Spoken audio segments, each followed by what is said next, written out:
actually be talking about workplaces today. So, give me just a few minutes. Good morning. I was gonna be the last one walking. No.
We'll give everybody just a couple minutes. Sure.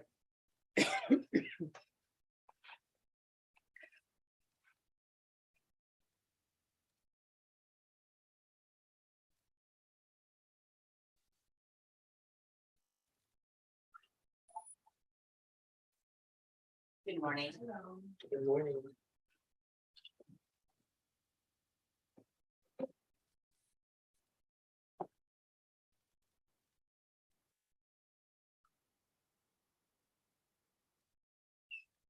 Good morning.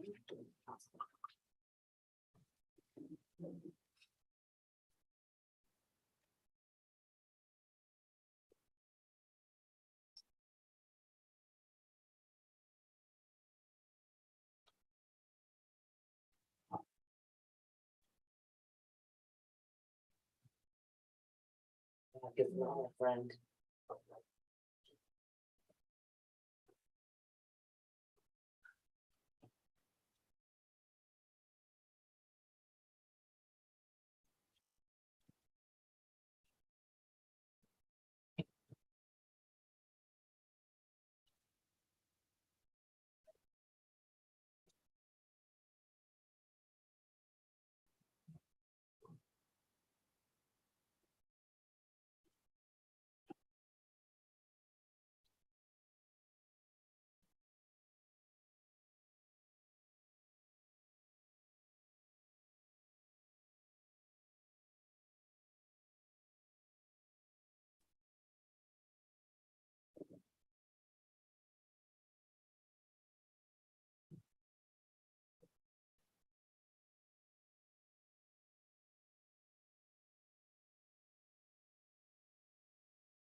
Good morning.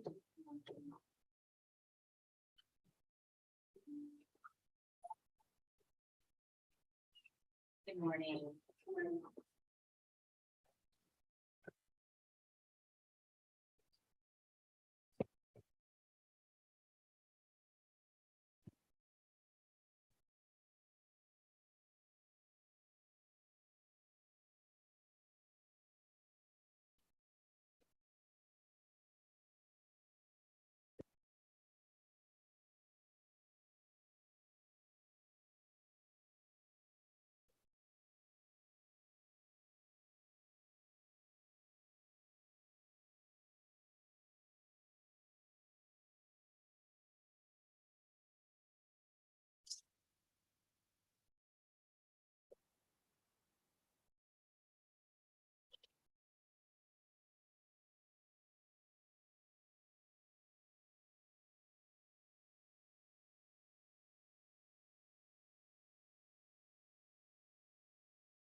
Give me a minute, guys. I'm trying to get logged in here and it's not letting me.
Okay, now I think we can go.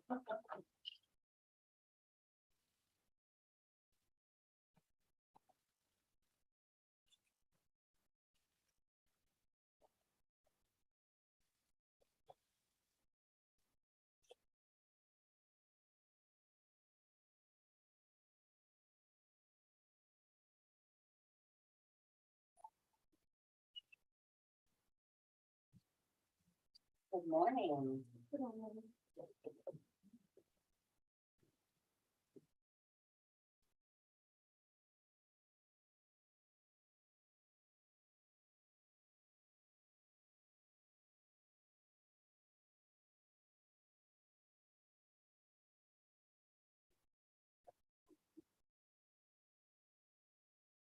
All right, let's see here. YouTube world. Can you let me know if you can hear me? Those of you online, just give me a quick shout out if you can hear me.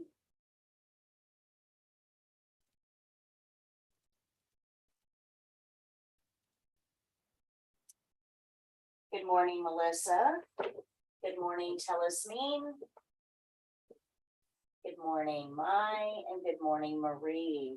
So can you guys hear me? Just let me know really quick if you can hear me, so we can move on. Okay, while I'm waiting for you guys. Good morning to my class. So much to juggle here. Does anybody have any questions on your homework? Anything on the homework that you need me to explain to you? Anything? Okay. Oh, good. Very good. Okay. So in your white book, turn to page 132 for me.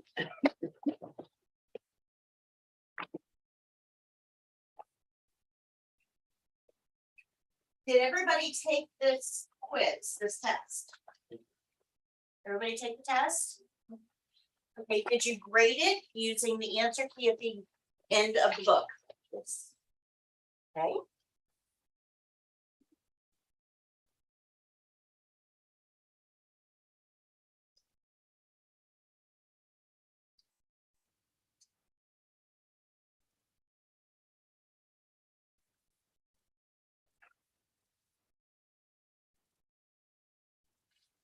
All right. So when I call your name, if you can tell me how you did, either how many you missed or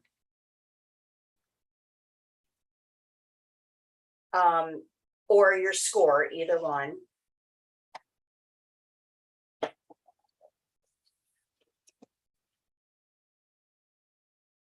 This is not working. Why is this not working?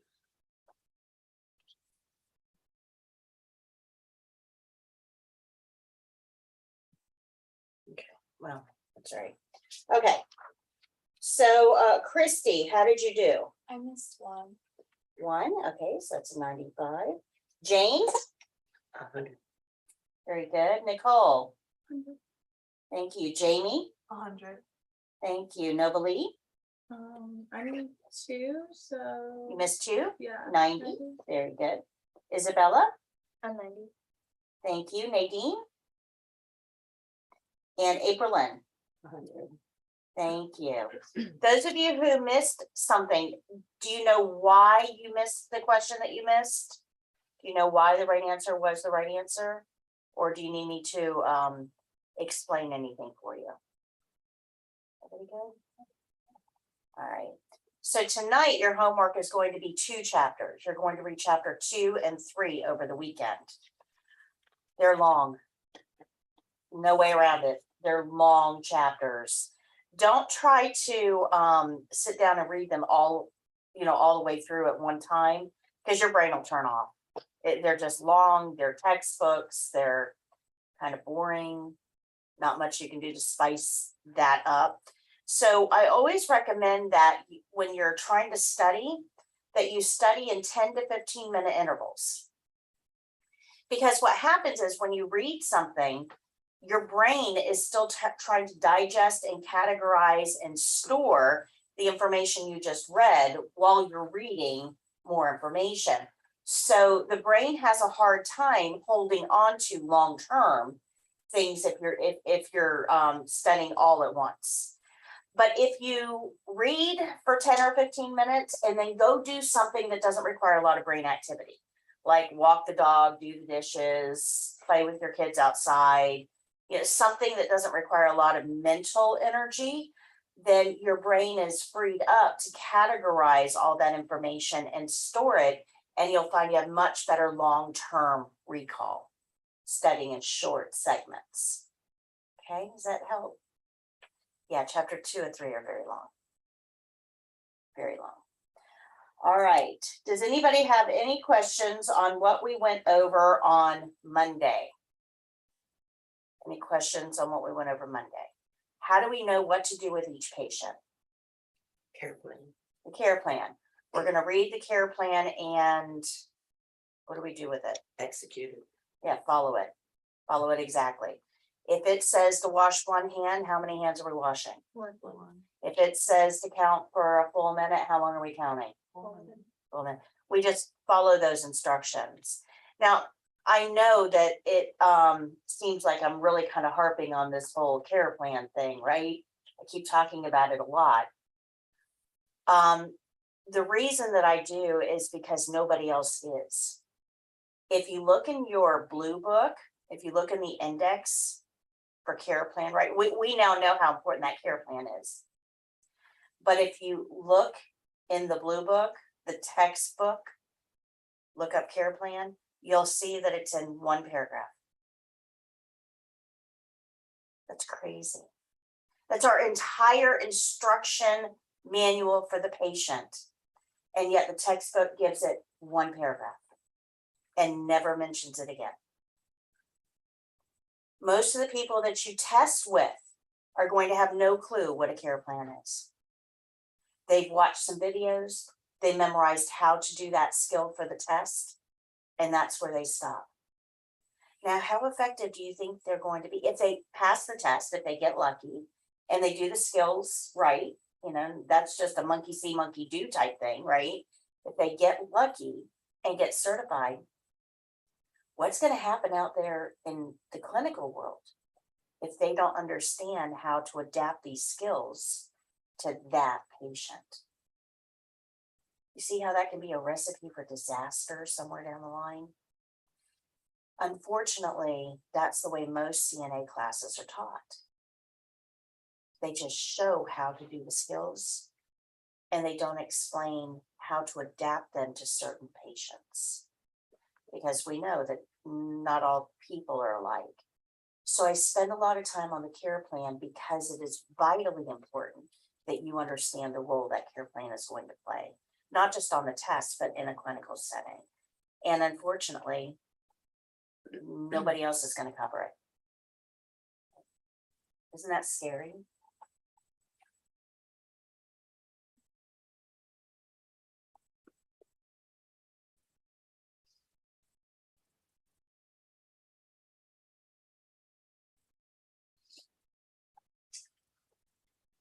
Okay. So there's no questions, right? No questions on what we went over? Let's review the opening real quick. So, I'm just gonna move over here. So the opening is done at the beginning of every skill we do. Doesn't matter what the skill is, the opening is going to be done, and it's always going to be done the same way. So every skill starts with the opening. Every opening starts with No. a knock.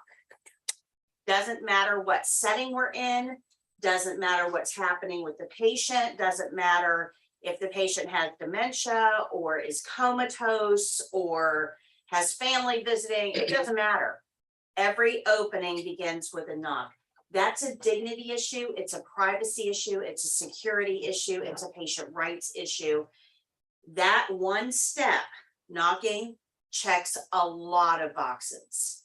So we've got to make sure that we understand how important that knock is. Once we've knocked, we're going to enter the patient's room and address them by name.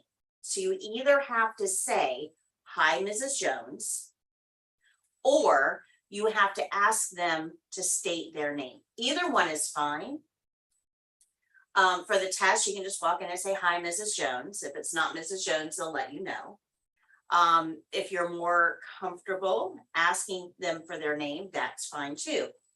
In a clinical setting, most places are going to have certain requirements of you. We call them policies and procedures. Anybody ever hear that term? Policies and procedures? If you work anywhere, you have a policy and procedure 3-ring binder somewhere that tells you what you're supposed to do for your job, how to do certain things. Now, has anyone ever taken a policy and procedure book down off the shelf, dusted it off, and read through it? Not through it, but look for certain things. Okay, all right. So out of 8 of you, 1. And that's pretty normal. Most people know they exist, but never really look at them. Let me explain to you why this is important. Policies and procedures are there to form the framework of how the facility wants things done. They're paying you for your job. They're telling you with the policies and procedures how they want that job done. So this keeps everything consistent. And it's always done the way the facility wants. Now, that's kind of important because the facility is who's insured. So if something goes very bad with the patient, they're going to sue the facility because the facility is the one that has money. Now, that facility is willing to accept that liability as long as you do things the way they want you to do them. So it sounds a whole lot like our care plan, doesn't it? That policy and procedure manual is the instruction book that the facility gives you that says, okay, when you do this skill, this is how we want it done. And if you do it this way, we'll cover you. What do you think happens if you're not doing it that way? Not covered. You're not covered. And that could mean really big trouble. Because remember those lawyers we talked about? They're not very nice. So we need to make sure that we know how these skills are supposed to be done. A couple of years ago, I hired a house cleaner. First time I'd ever hired a house cleaner. I need a little bit of help because I work about 80 hours a week. I work nonstop. It's not uncommon for me to put 16-hour days in. So I needed a little bit of help.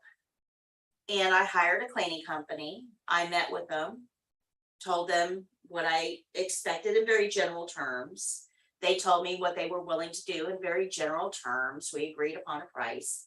And they came, and a team of 3 people cleaned my house.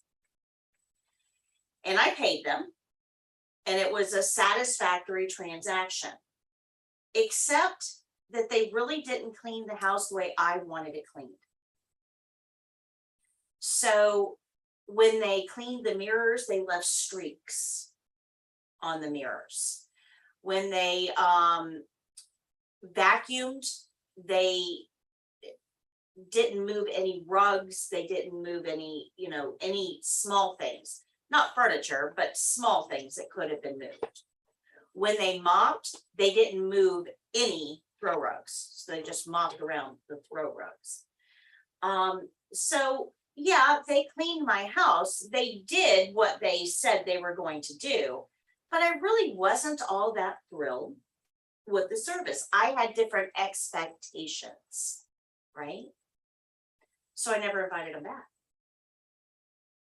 So I've had a cleaning service once.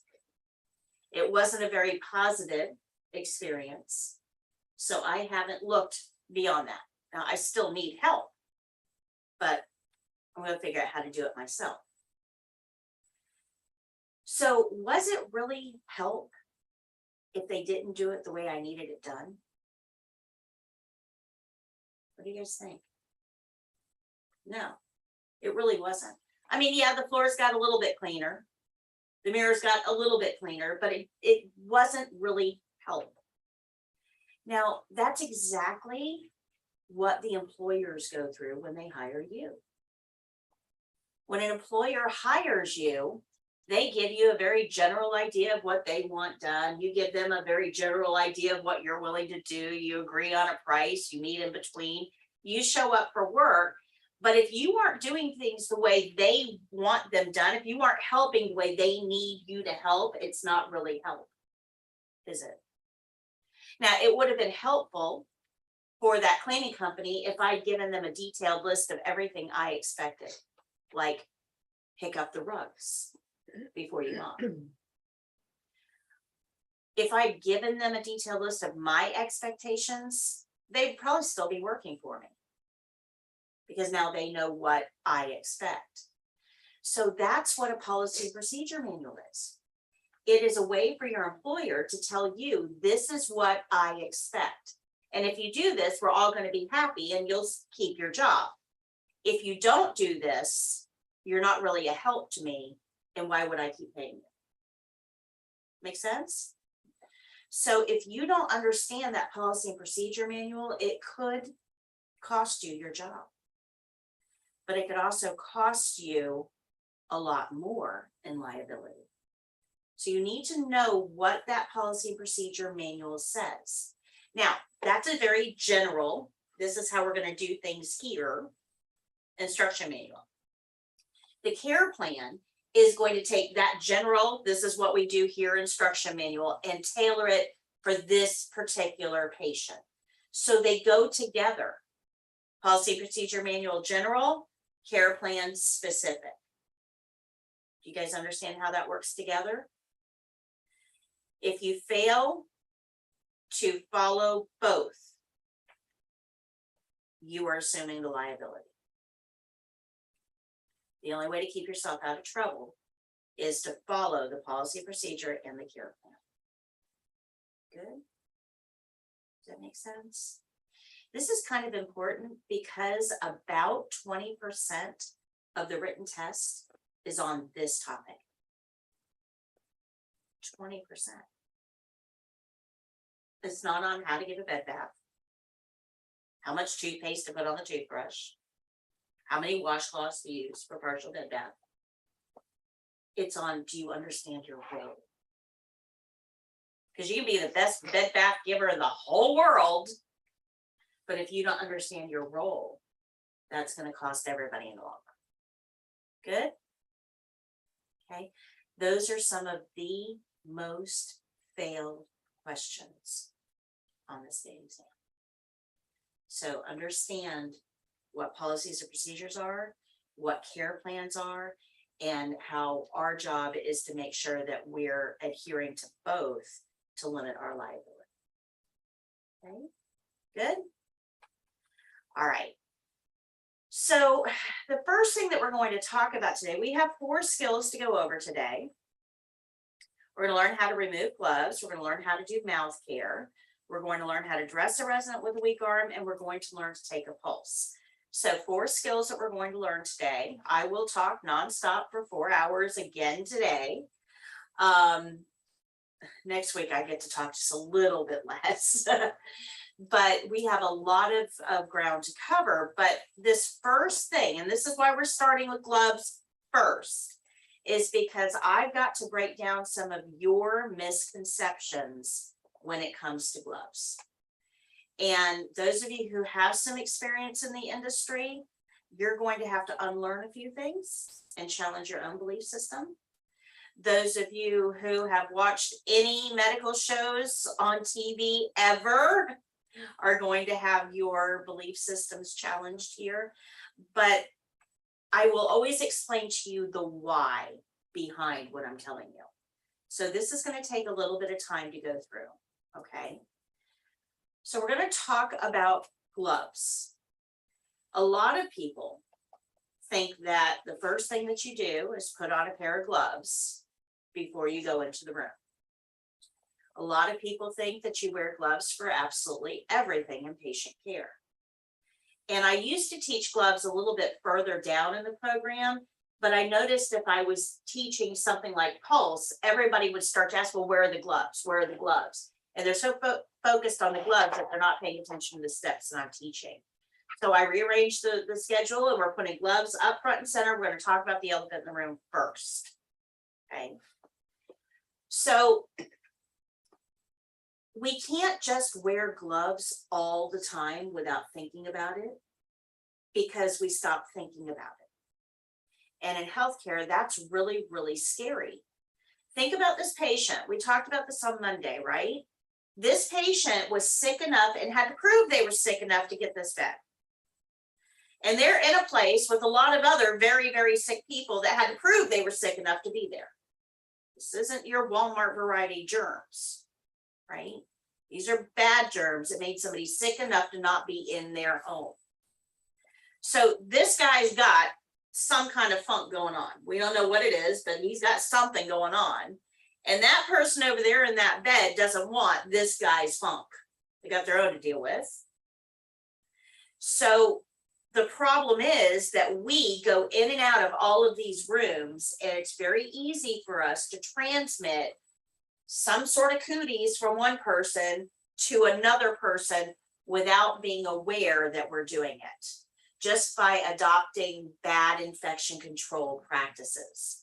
And it's super easy to spread stuff around, way easier than you think it is. This is such a big problem. We actually had a word for it called nosocomial infections. It's a really big word, nosocomial infections.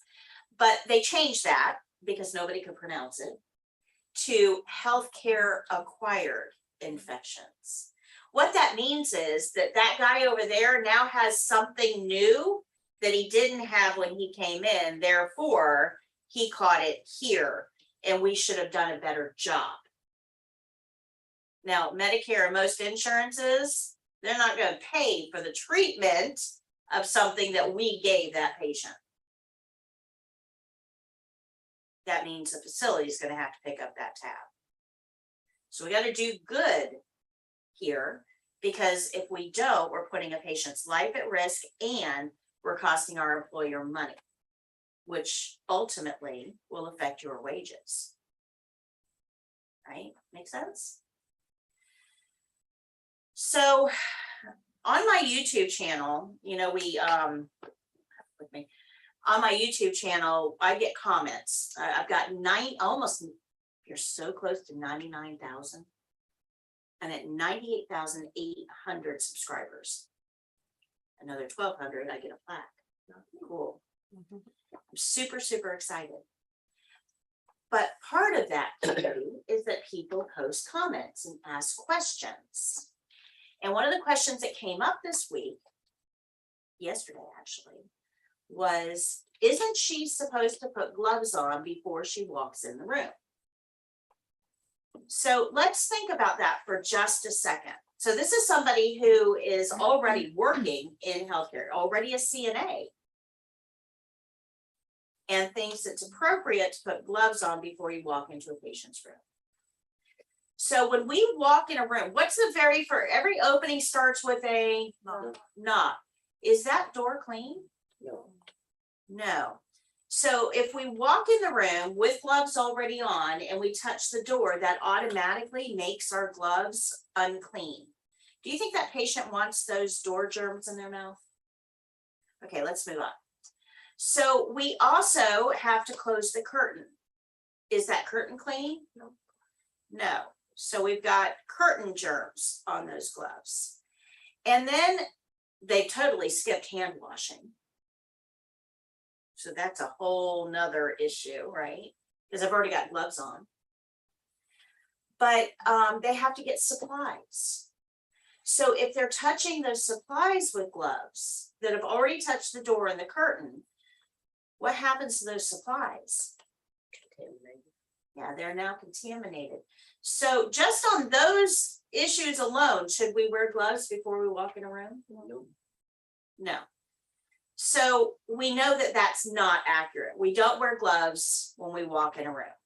We can agree, I think, that it's better to walk in, do your opening, get consent, wash your hands, get your supplies, and then we can look at gloves.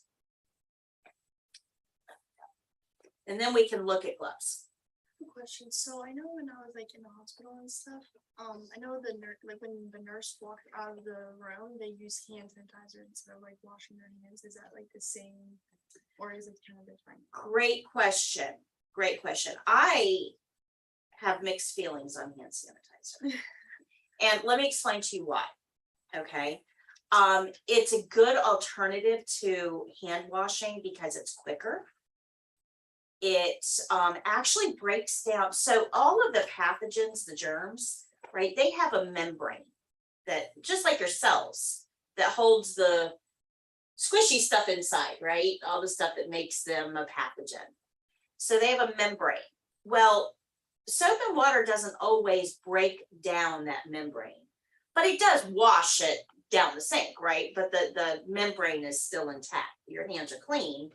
But the bacteria or the pathogens are not destroyed, they're just washed away. Make sense? Now, alcohol-based hand sanitizer actually destroys the membrane. So it like breaks down that pathogen. So in some ways, alcohol-based hand sanitizer is better than hand washing, as long as your hands aren't visibly soiled. But there's a big but here. It has to be used correctly, and we generally don't use it correctly. So in order to be effective at alcohol-based hand sanitizer, you have to use enough. So it needs to be at least a quarter size amount, closer to 50-cent piece. That's a significant amount of hand sanitizer. So usually we don't get enough. You also have to use enough hand sanitizer to make sure your hands remain wet with sanitizer for at least 20 seconds. We've heard that before too, right? That 20 seconds. What is 20 seconds? How long you wash your hands? Yeah, how long you have to provide friction for. So that 20-second thing still counts. So it's not really saving you all that much time. So the problem here is that we don't use enough, we don't use it effectively, and that allows a few pathogens to remain behind because we get a little bit, we rub our hands together and we're off and running. And pathogens have the same immune system that we do. We don't really stop and think about that. But you know how we have an immune system? If you catch a cold, your body learns how to fight it and then you're immune to it. For most, cold's a bad example, but for most pathogens, you develop an immunity based on the fact that you've had it. Now, let me explain to you how that works, because the immune system is kind of a cool thing. So let's say that we have an intruder that comes in that door. And you guys, your job is to get rid of that intruder. So you're going to start out by throwing spitballs at it, and that didn't work. You're going to bonk it over the head with a book, and that didn't work.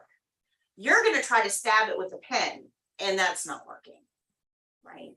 So by the time you come along, you know, because you heard the spitballs don't work, bonking over the head doesn't work, stabbing with a pen doesn't work. So you're going to get a little bit more aggressive and you're going to try something else, maybe spraying it with the fire extinguisher. And that doesn't work. So now we're at you, and you know spitballs don't work, bonking over the head doesn't work, stabbing with a pen doesn't work, fire extinguisher doesn't work. So you pull out a knife and stab it, and that You worked. don't go. Okay, so we got rid of the intruder. Good job. Now you're going to spread that to everybody, because if more intruders come in, everybody needs to know: skip the spitballs, skip the book, skip the pen, skip the fire extinguisher, go straight for the knife, and we'll take care of this, right? So you are going to pass on that information. So anytime in the future, if that particular bad guy comes in, we all know what to do because we got the memo. We've been through the whole process before. That's what an immune system is. That's what it does. So everything that you've ever encountered in your life, every pathogen, your body has a filing cabinet that tells us how to kill it. And when that invader comes in, your body, the white blood cells, goes to that filing cabinet, flips through, finds the right file, picks it up and says, okay, this one requires this to get rid of. So your body has a head start. It's able to get rid of that pathogen before it ever makes you sick, because we have information to work with. Make sense? Pathogens have that same system. So if you use just a little bit of hand sanitizer, not enough, and you rub it together and you killed some of the pathogens, but not all of them, you left some alive, that pathogen now knows your tactics and can learn how to work around them. So we have to be careful about using any sort of a pathogen eraser incorrectly. This includes antibiotics. You know how they tell you, make sure you take all of the antibiotics, don't leave a few for later.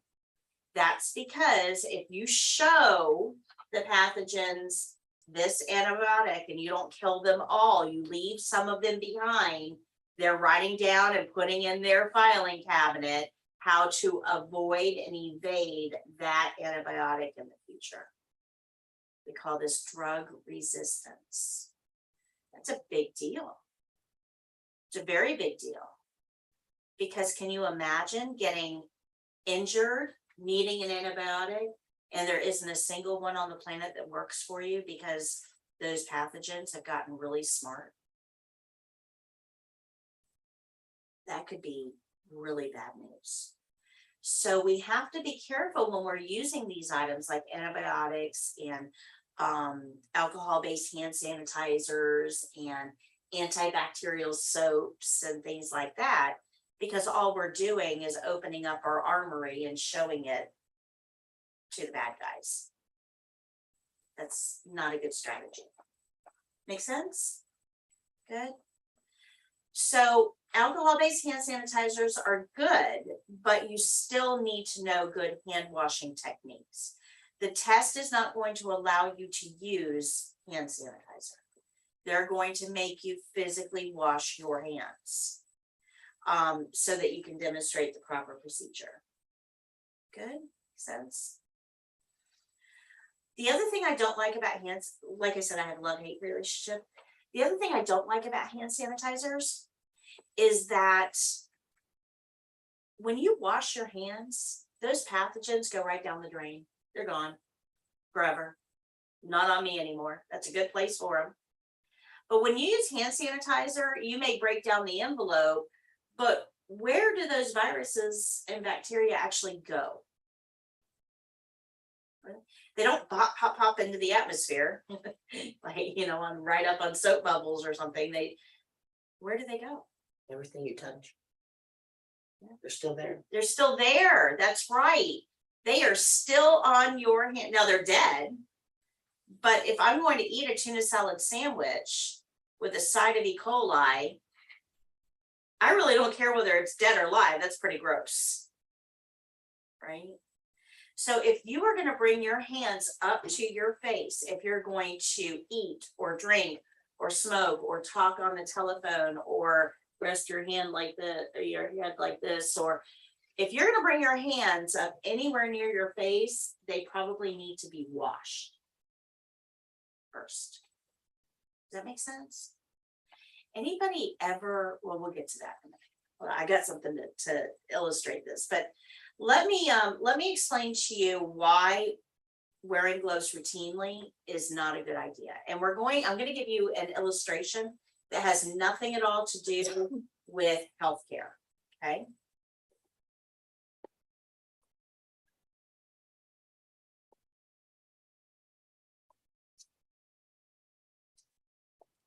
Okay, so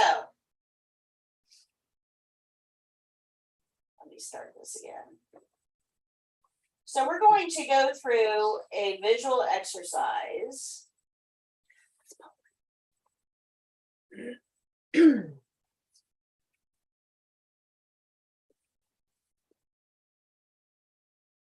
me just a second here.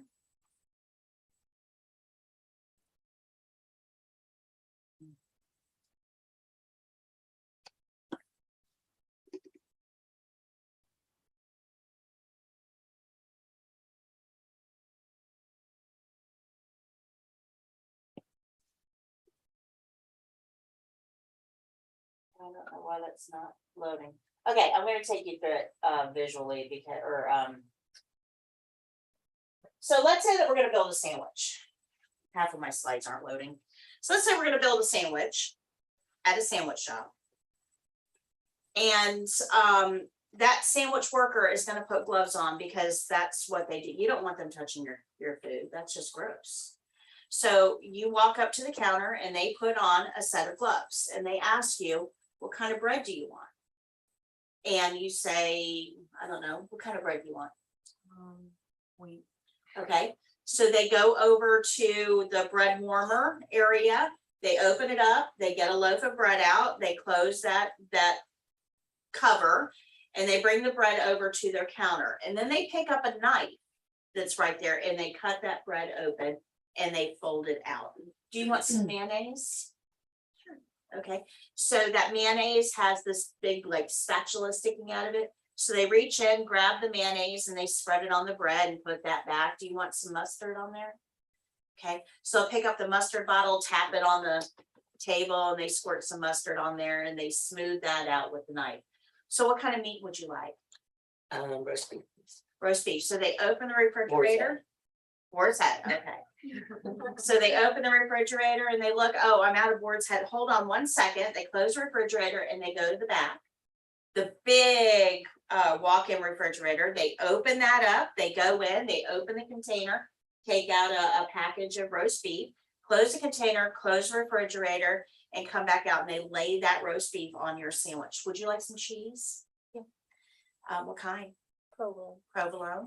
Okay. So they're going to open up that refrigerator, grab a couple slices of provolone, close the refrigerator, and put the provolone on the sandwich. Do you want it toasted? I want none of this food. Gross, but yes. Yeah. Okay. So let's put it on the little paper tray, grab the paddle, open the toaster oven, slide it in. Touch the dial to turn the dial on, and we're going to wait a few minutes and sing the Jeopardy song. And then when it dings, we're going to take that out with the paddle and put it on the counter. Would you like some lettuce on there? Yeah. So we're going to reach in and grab a handful of that lettuce and shake it out and, spread it all on the sandwich. How about some tomato? No. No tomato, pickles, olives. Yep. Okay, so we're gonna grab the garlic pickles. So we're gonna grab the garlic pickles, we're gonna squeeze them out because we don't want a soggy sandwich. So we're gonna squeeze them out pretty well and we're gonna sprinkle those on there. How about some salt and pepper? Okay, so we're gonna sprinkle some salt and pepper, oil, vinegar? Yeah. Sure, oil, vinegar. Maybe some oregano, A little bit. a little bit, just a little bit. Okay, just a couple sprinkles. All right, so now we're gonna take that knife and we're gonna shove it in there so we can close that sandwich up.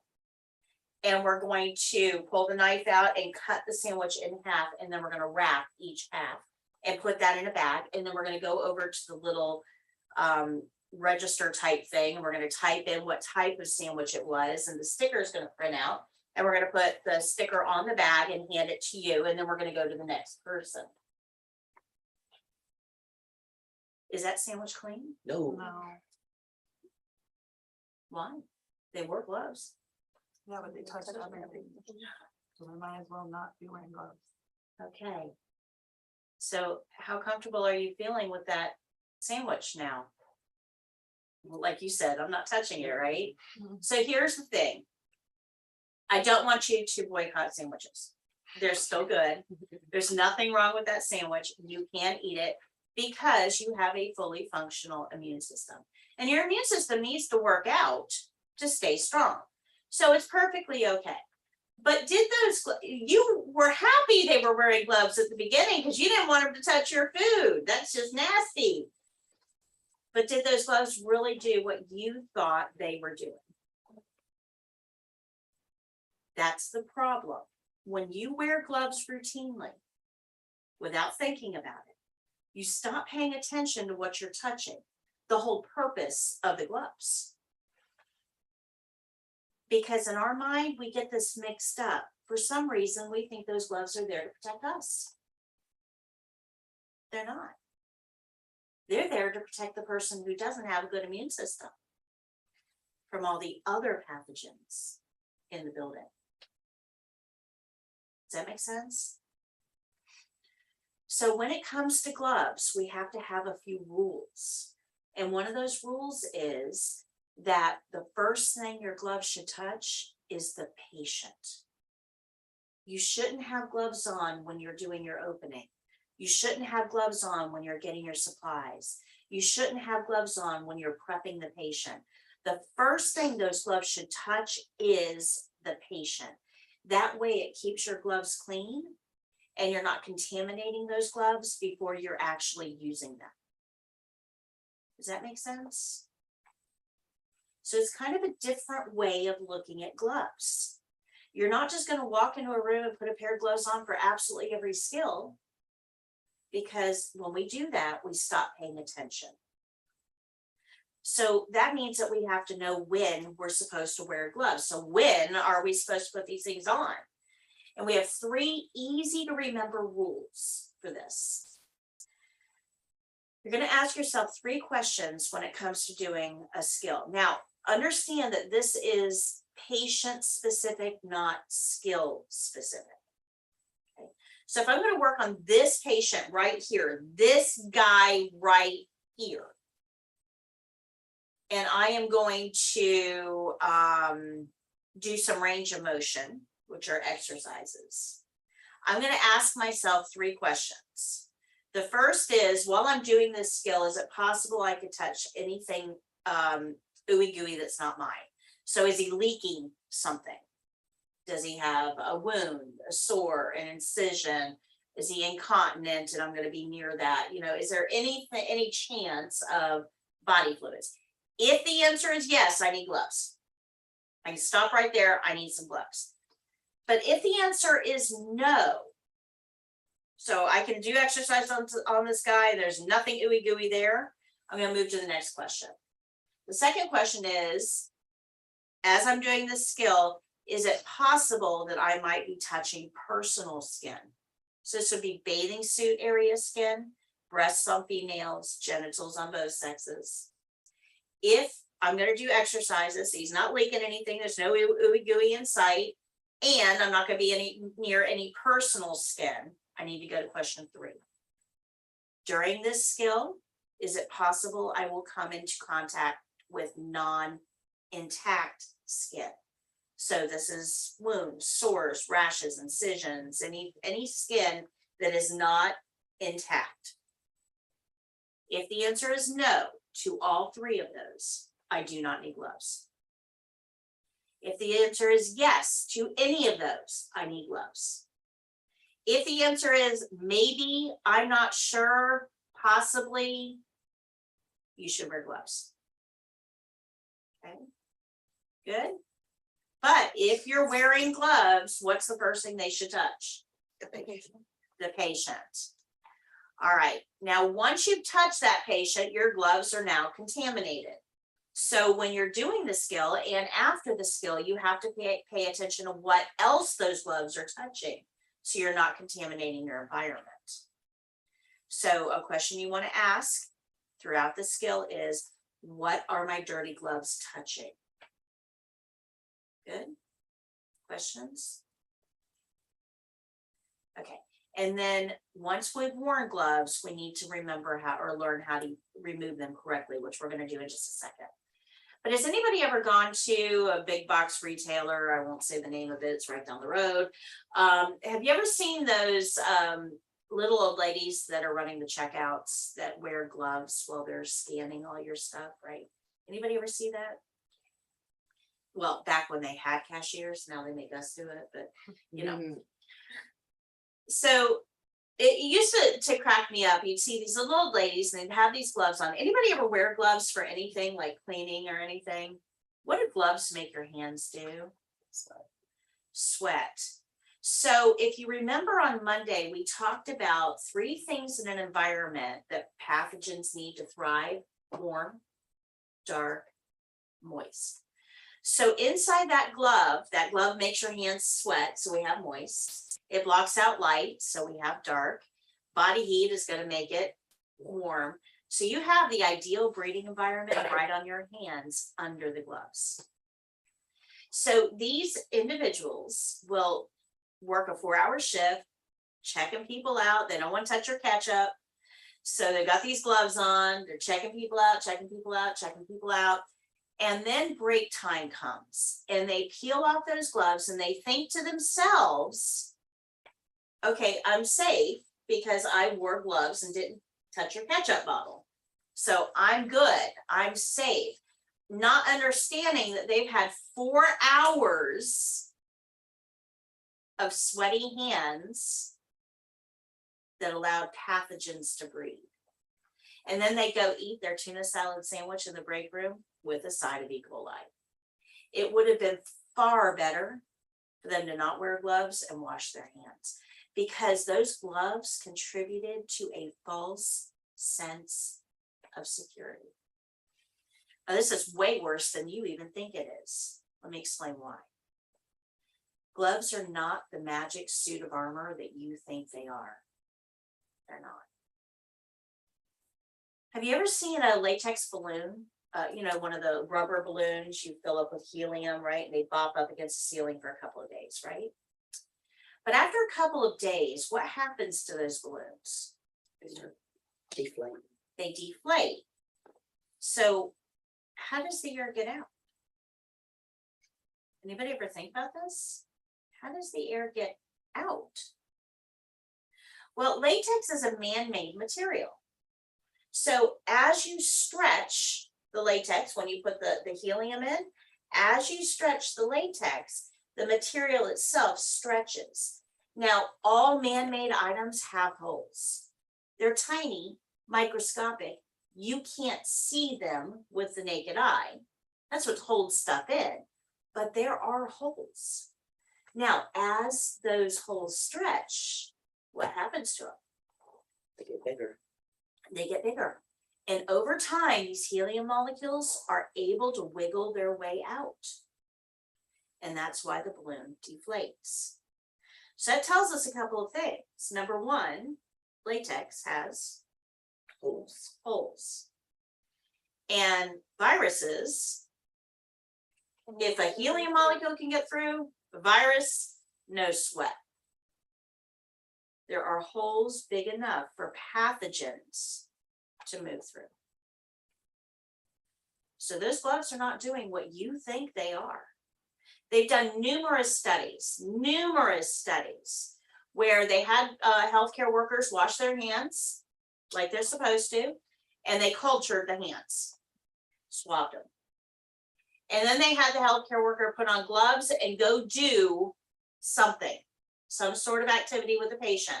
And then they cultured the hands after they took the gloves off. And every time things grew. Every time. There is a pathogen transfer through your gloves. So if you, after you take your gloves off, have pathogens on your hands, what do you think the best option for us is? Wash your hands. Absolutely. So washing your hands is the single, after you take your gloves off, is the single most important step to prevent pathogen transfer. Not just to you, but to the rest of the patients. And it amazes me how many people will skip hand washing because they think the gloves kept their hands clean. Now, glove manufacturers understand this. So they put things in the gloves that make them smell bad. So when you take the gloves off and you smell your hands, they smell bad. That is to try to get you to go wash your hands. If they smell bad, maybe you'll go wash. They also put this irritating powder in there that irritates your skin because they figure if your skin is irritated, you'll go wash, right? We do everything we can to get you guys to the sink to wash your hands after you take those gloves off. But I think it's more important that you understand the risks to you and the patients if you don't. Okay. So when you take your gloves off, the single most important step is to wash your hands. Good? Questions? Okay.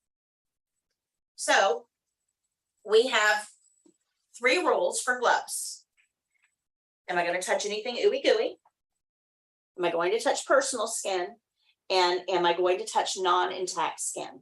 If the answer is no, you don't need gloves.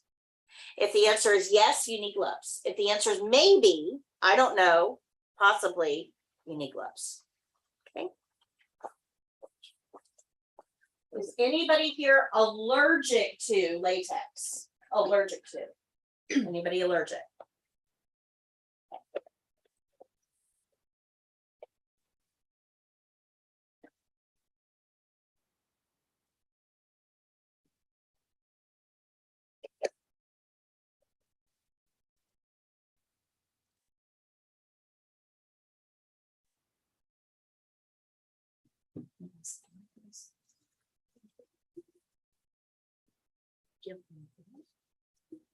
There's one. Let me get you another one.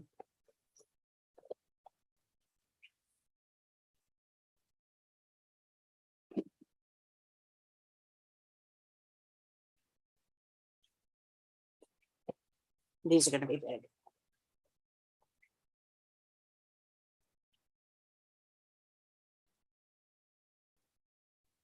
Okay, go ahead and put your gloves on. Oh, yeah.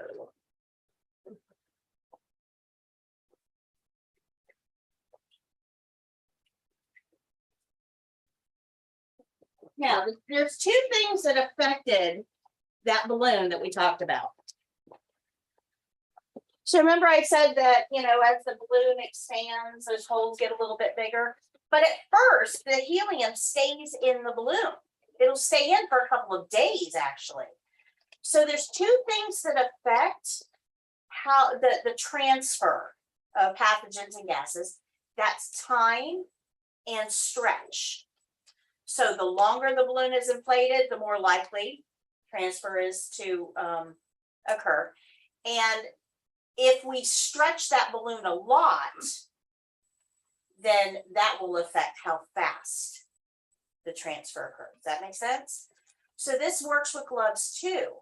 We want to wear gloves for the shortest amount of time possible, and we want to wear gloves that fit appropriately, that aren't so tight that we're super stretching them. Does that make sense? Okay. All right, so when you have gloves on,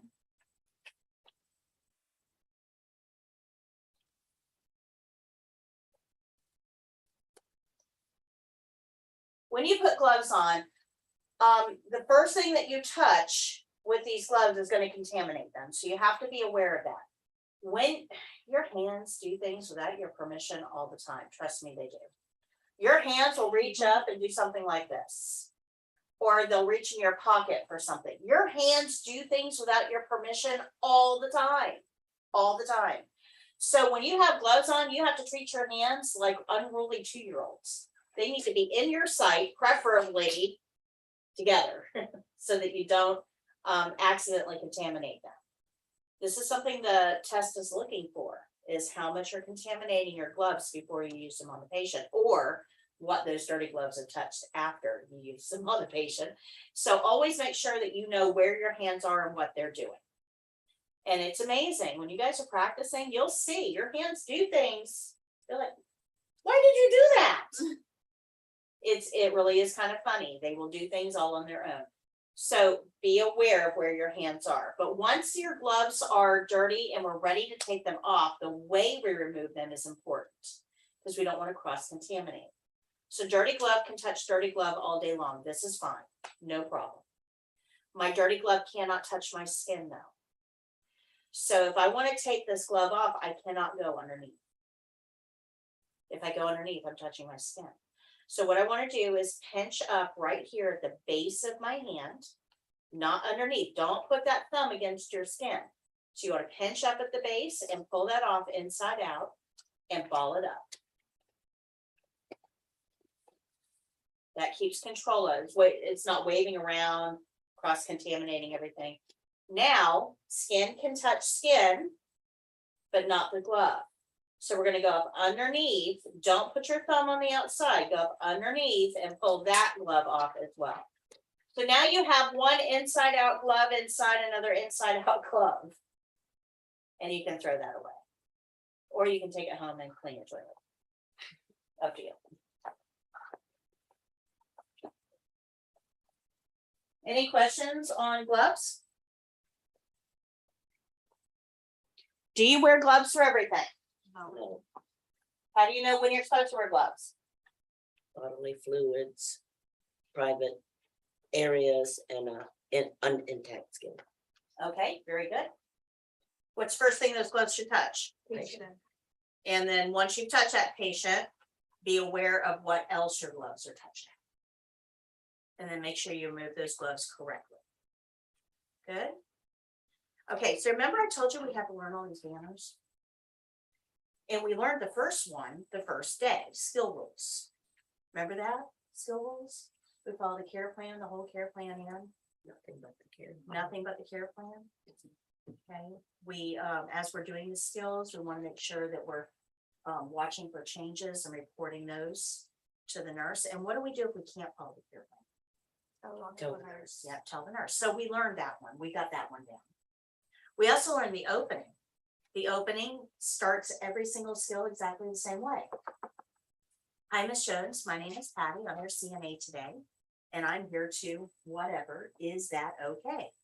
I'm going to close your curtain, wash my hands, and get my supplies. Right? So we learned the opening. We also learned the closing. Thank you very much, Miss Jones. Is there anything else I can get for you while I'm here? Are you comfortable? Would you like a magazine before I go? Here's your call light. Your environment is clean.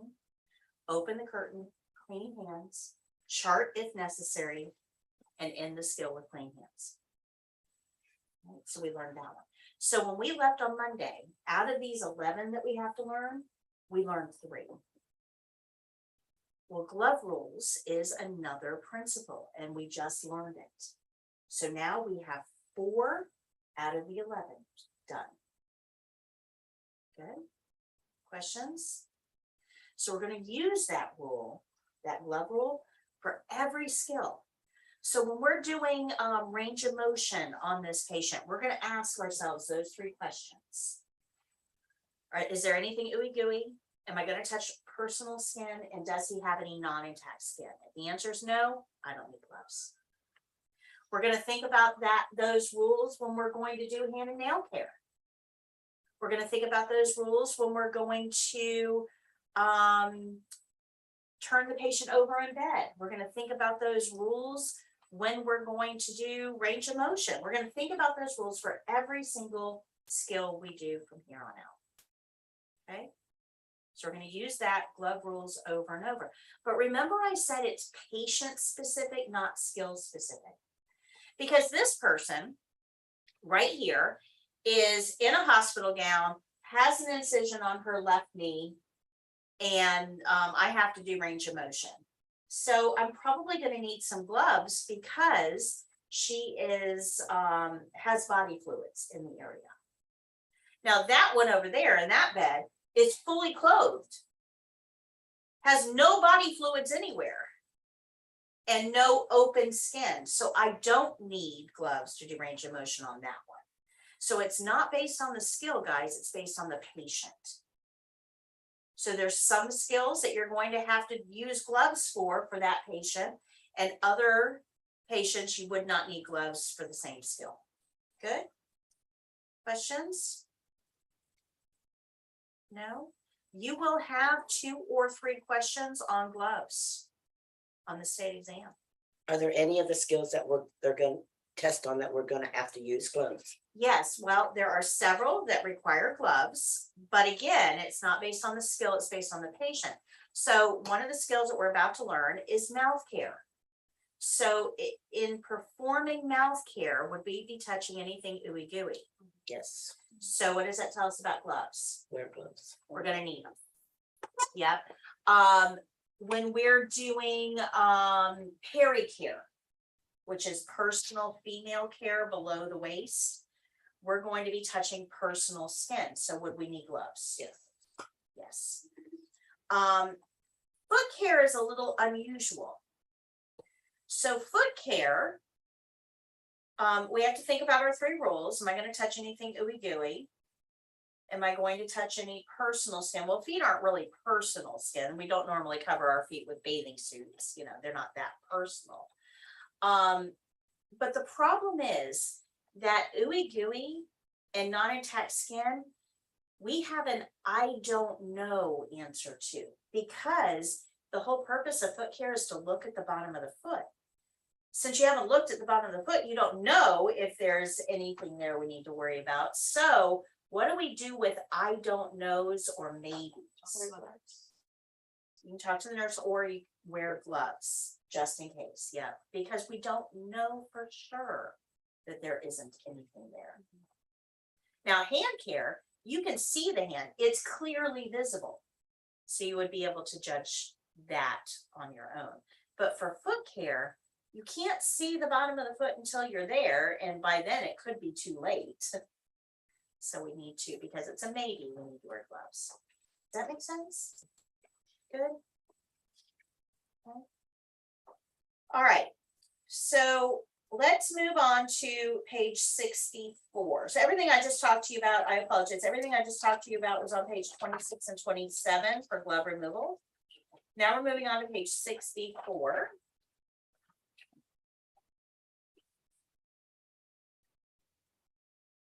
Which is another principle we need to learn. This is the barrier principle.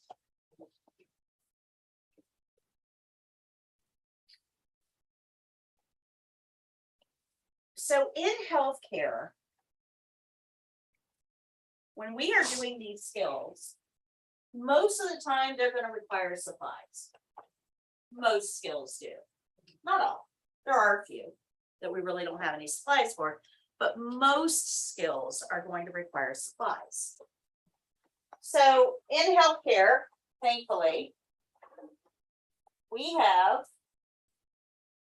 this table to work with. This is called an over bed table because it literally goes over the bed. The problem is, in a healthcare setting, the table is not empty. This is a miracle. This does not happen. Usually there's crossword puzzle books on there, chapsticks, cell phones and chargers. There's some snacks and some juices. There might even be a urinal sitting there waiting to be emptied. I mean, there's all kinds of stuff on this table. You're gonna have to carve out a little space for yourself to work with. But with all of that stuff on the table, can we consider this table clean? No. No. So what we need to do is create a clean surface for us to use. And to do that, we're just going to put something between our dirty table and the clean supplies. And that something is called a barrier. Now, a barrier can be anything. A barrier can be, let's move over here. Oops.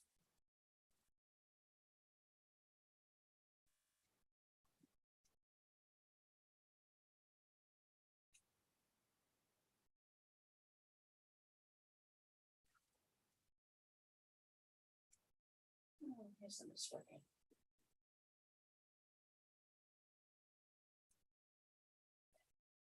All right, so a barrier can be anything.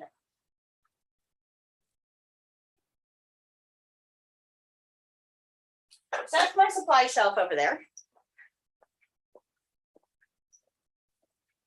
And I could use, on the supply shelf, I could use a washcloth if I wanted to on the table. That would be a barrier. I could use a bath towel if I wanted to on the table. That could be a barrier. I could use a paper towel if I wanted to on the table, just anything that separates. But for the test, we're going to use a very specific type of barrier. Not all places are going to have this available, but we do have it on the test and we are going to use it on the test. This is called a disposable underpad. That's its technical name. A disposable underpad. That's a whole lot of syllables. Disposable underpad.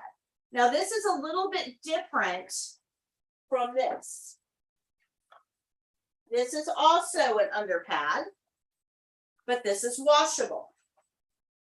So we have a washable underpad and we have a disposable underpad. You can use either one, it's fine. They're waterproof, which is kind of important for water skills. We'll get to that in a minute. But usually for the test, we're going to use this, a disposable underpad. But we don't like to say that so many times because it gets a little tiring.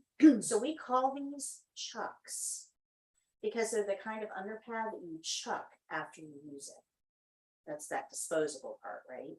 This we shorten to bed pad. So when you're talking about when you hear the term bed pad, that's this one. This, the disposable kind, is called a chucks. Okay. So we have shorthand for a lot of things in medicine.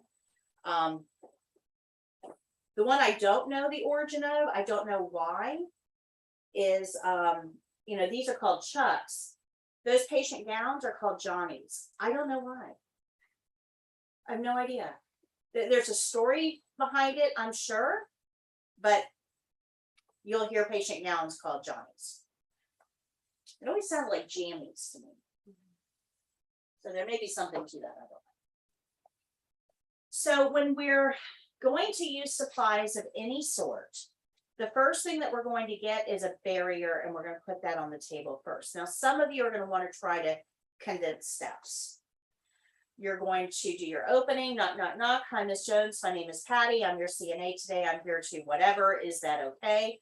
Close curtain, wash hands. Now you're ready for your supplies. So you go get a barrier and your supplies. The problem is, let me show you real quick.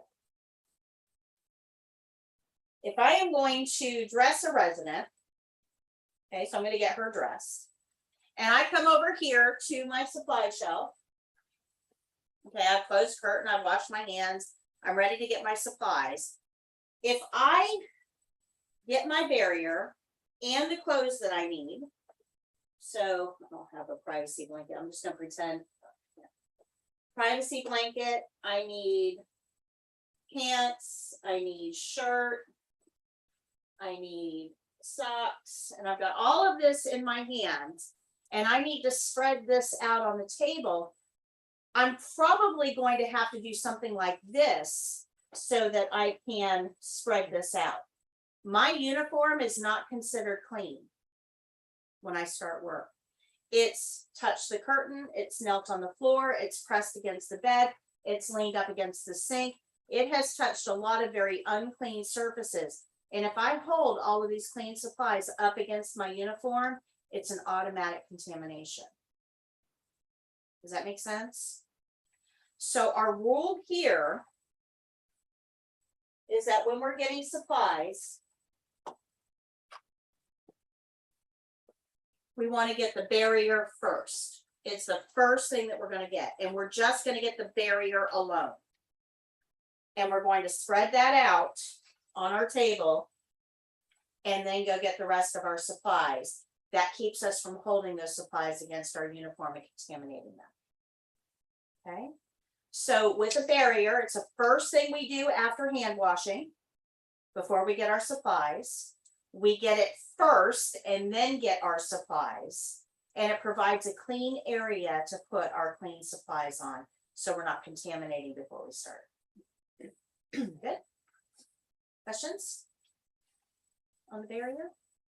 Okay, you just learned another principle. We're going to use that in a lot of skills. So the very first skill we're about to learn is mouth care. Mouth care has supplies. So the first thing we're going to get is a barrier, and then we'll get our supplies and put it on the barrier. Good. We're also going to learn dressing a resident. That requires supplies. So what's the first thing we're going to get? A barrier. Good. Not too hard, right? Not too hard. Okay.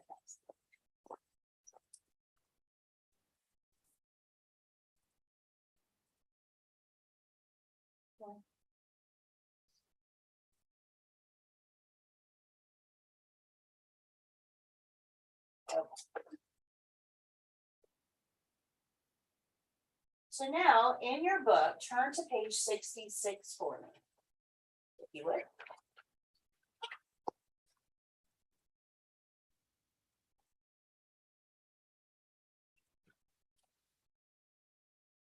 How do we know what to do with each patient?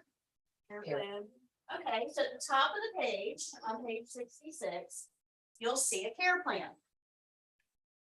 You see that little care plan icon right here? Says care plan. This is the care plan from the state exam. This is it. So if you get mouth care, this is what your care plan is going to tell you to do. A resident with natural teeth is lying in bed and needs mouth care. The resident is not able to provide their own mouth care. So I'm going to stop there for a second.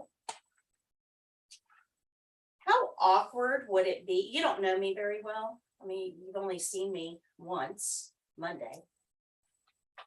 How awkward would it be if I came to your house at 6:30 tomorrow morning and insisted on brushing your teeth? How awkward would that be?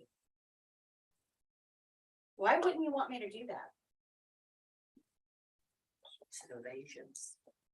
Okay. It's an invasion. You're pretty independent, aren't you? It would feel a little odd to have somebody else in your mouth when you're perfectly capable of doing that yourself.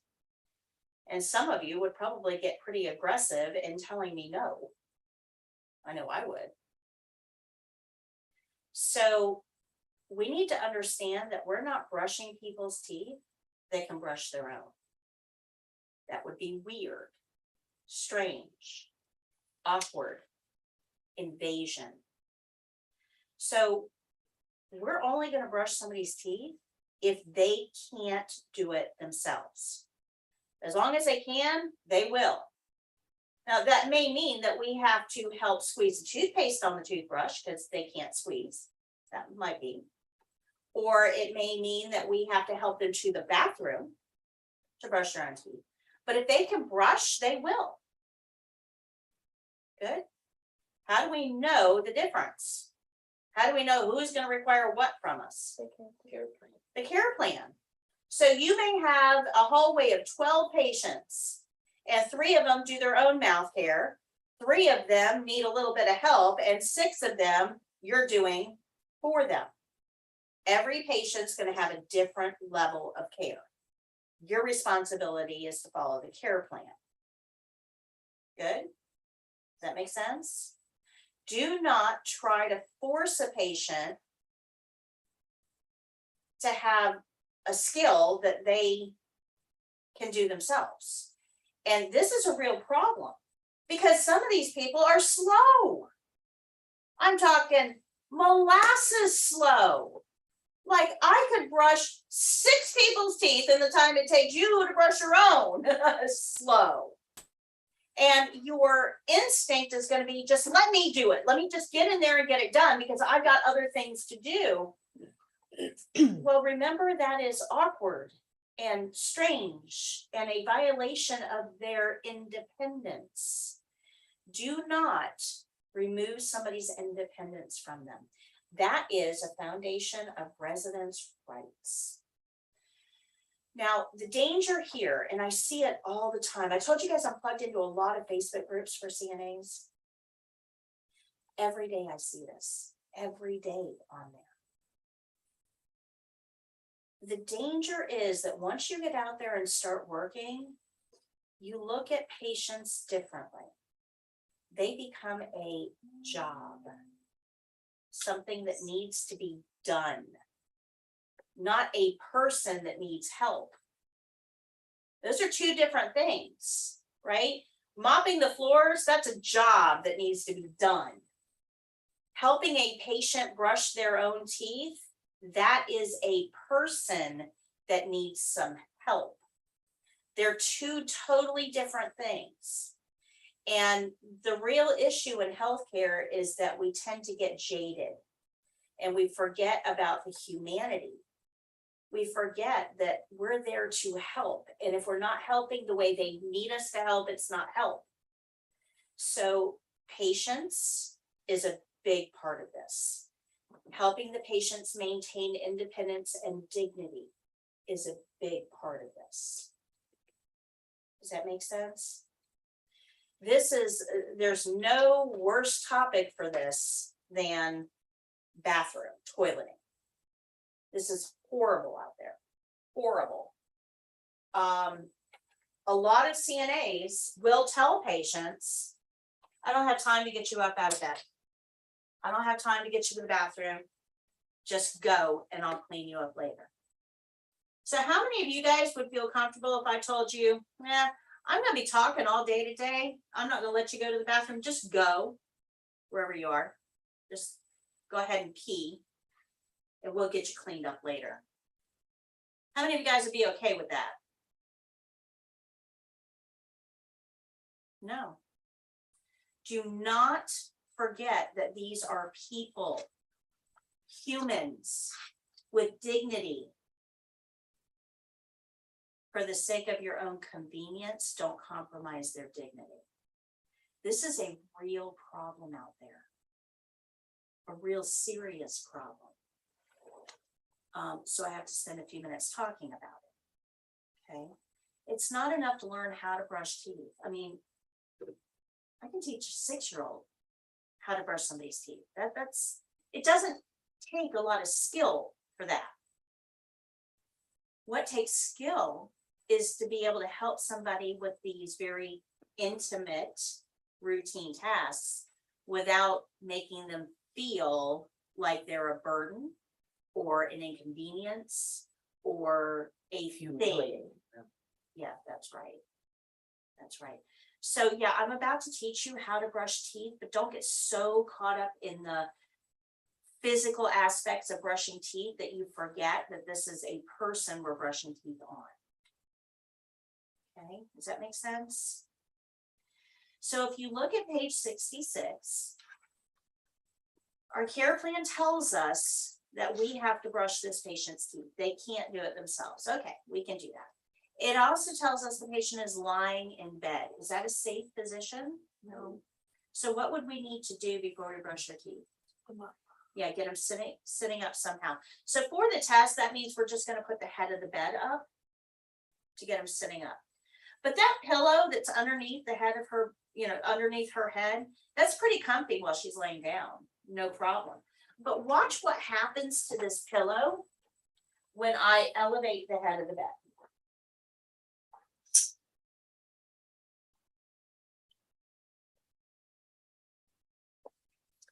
Okay, so we're gonna put the head of the bed up.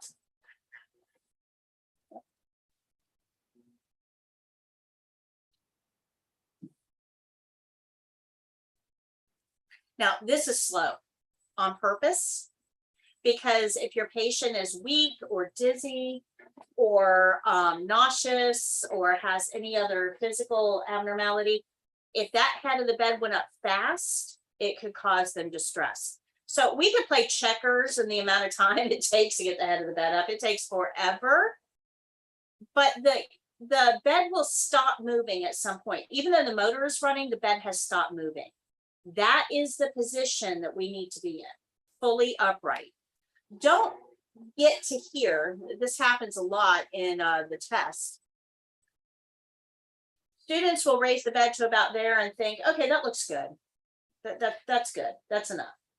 It's not enough until the bed can't move anymore. When it says full upright position, it means full upright position. The bed has to stop before you stop hitting the button. Does that make sense? Okay, but the problem here is that this pillow, which was nice and comfy behind her head while she was laying down, is now pushing her head forward. This actually is not a safe position for mouth care. We need the patient sitting up as upright as possible. So we either need to get this pillow out from behind her head completely, or put it down behind her back. Either one is okay.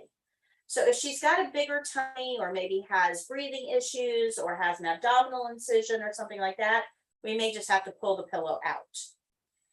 If in any other case, if she can tolerate it, Ms. Jones, can you scoot or lean forward for me? And I'm going to move that pillow down. So I'm going to lean forward, move the pillow down. See how that gets her to sit more upright. She's a mannequin, so her head doesn't stay very well, but that gets her sitting more upright. This is a much safer position for mouth care. Good. Questions? Okay, so we're going to elevate the head of the bed to the fullest upright sitting position and then slide the pillow down to perform mouth care. But that brings up a question, because we talked a lot about hand washing and gloves and infection control and all of that, right? So we have to figure out, we know we have to put the head of the bed up. We know we have to touch that pillow. We got to figure out when we should do these things. So do we think that this bed controller is clean or dirty? Yeah, everybody touches it. It's wide open. It's out there in the world. So do you think we should touch this bed controller before or after we wash our hands? Before. That way, when we're going to do mouth care, we put the head of the bed up and we go wash off any germs that we may have on our hands. Now, sliding the pillow down is okay before you wash your hands. There's no problem with that, okay?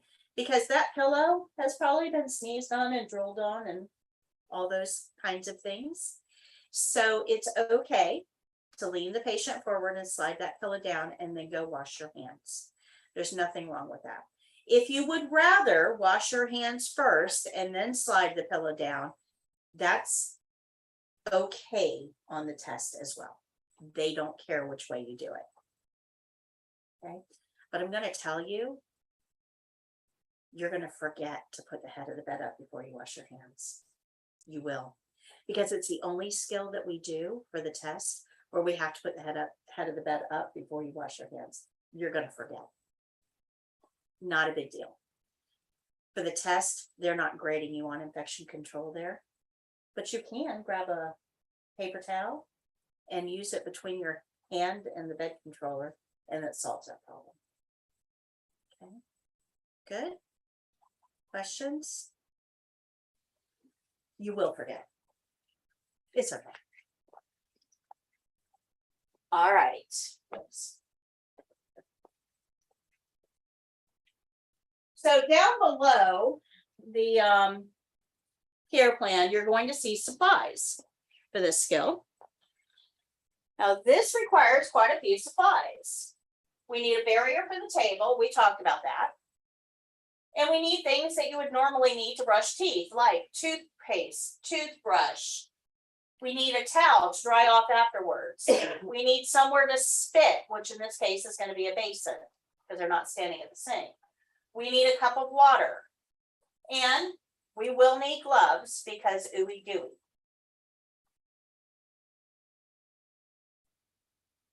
Now at the bottom of the page down here, you see some test specific information. Prometric says that someone with your level of experience, which is 0, should be able to brush a patient's teeth in 12 minutes or less. How long do you guys brush your teeth for? 2 minutes. Yeah.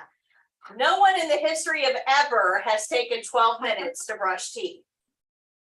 Okay, so even when you put in, knock, knock, knock, hi, Mrs. Jones, my name is Patty, I'm your CNA today, and I'm here to brush your teeth, is that okay? Awesome. I'm gonna close your curtain and go wash my hands, get my supplies, and I'll be right back. And then you wash your hands and you get your barrier, and you get your toothpaste and toothbrush and cup of water and gloves and towel, and you put the barrier on the table, you put all the supplies on the barrier. Even doing all of that and brushing the teeth and cleaning up, you're not going to be anywhere near 12 minutes. They're giving you way more time than you need. And you need to understand that because I don't want you to feel like you're racing the clock. I don't want you to race through things and forget important steps. Understand that they are giving you all the time you need to do the skills. But a lot of students ask me, but wait. If they're timing me, what happens if I go over? Is it an automatic fail? And the answer is no. It is not an automatic fail if you go over on your time. We're going to talk about skills timing a little bit later in the program. I'm going to explain to you how they come up with the amount of time you get for the skill set that you are assigned to do. And we're going to talk a little bit about what happens if you don't meet that time requirement. But I need you to know right now that it's not an automatic fail. Okay. You're going to be slow at this when you first start. It's not going to be pretty. Guys, I've been doing this forever. Like longer than most of you guys have been alive. I have been doing this forever. I can't make it look hard. Like I just can't. But when you're doing the skill, it's not going to be nearly as smooth as, remember, I've got 30 something years behind me. So when you get up to do this, it's not going to look like it does when I do it because you're new and you're slow and you have to think about your steps and you have to think about your supplies. And that's okay. They have built that in right here. Okay. So remember that never compare you to me, compare you to other yous, because that's what they're going to be testing you on. Okay, good. That makes sense. Now there is a danger here though, because I do make it look easy. I'm going to show you the video on this because the video has good close-ups. And I think you need good close-ups for this skill. But the danger here is that you're going to sit over there. How many of you guys have brushed teeth like your own? Ever? Okay. You know how to do this. You wet the toothbrush, you put some toothpaste on it, you scrub a dub. Brush the tongue, you rinse, you spit, you dry, and you clean up. I mean, there's nothing here to teach you. You know how to do this. This is not a hard skill. That's why we start on this one, because it's something you guys all know how to do. And you've probably even done it this week sometime, right? So this is not a hard skill. The problem is that you're going to sit over there because it's a skill that you're familiar with and one that I make look easy. You're going to sit over there and go, oh, I got that one. I don't need to practice that one. You don't have it. You may think you've got it, but you don't have it. I think I'm a race car driver. I've got a sports car. and I like it. But just because I think I'm a race car driver and I drive a sports car doesn't mean that I really Sport car. could compete on a track, right? I'd like to think I could, but we need to understand that without actual practice, you don't have it. Okay, good. Now, if I ever get to a track.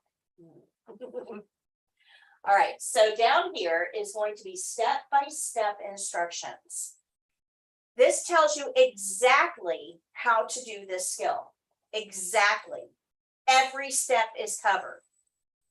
From taking the cap off of the toothpaste. Okay, everything is covered.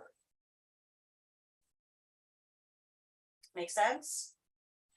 You can take this home and follow these steps and be able to perform the skill exactly the way it needs to be done on the state exam. All you have to do is follow these steps.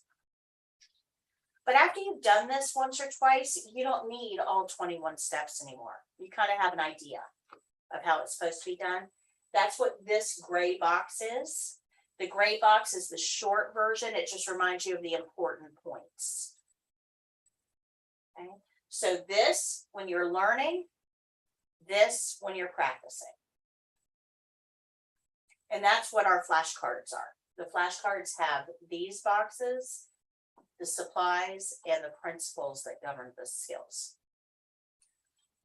So the bottom here, it tells you that you, as a CNA with no experience, should be able to complete this in 12 minutes or less. You're going to be performing this skill on another testing student. So that means you might be a patient for mouth care for somebody else. And I know all of you just clenched up. I don't want to do that. I don't want to be a patient for that. That's awkward. Yes, it is, but that's part of the test. And I think it's important that we understand what our patients go through when we're doing skills on them.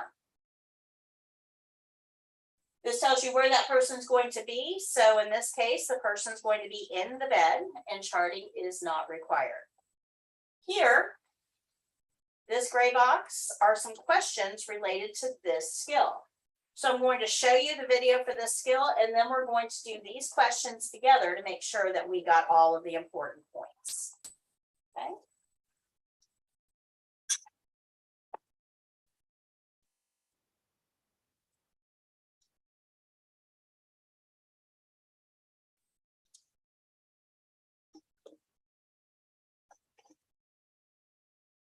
Okay, those of you at home,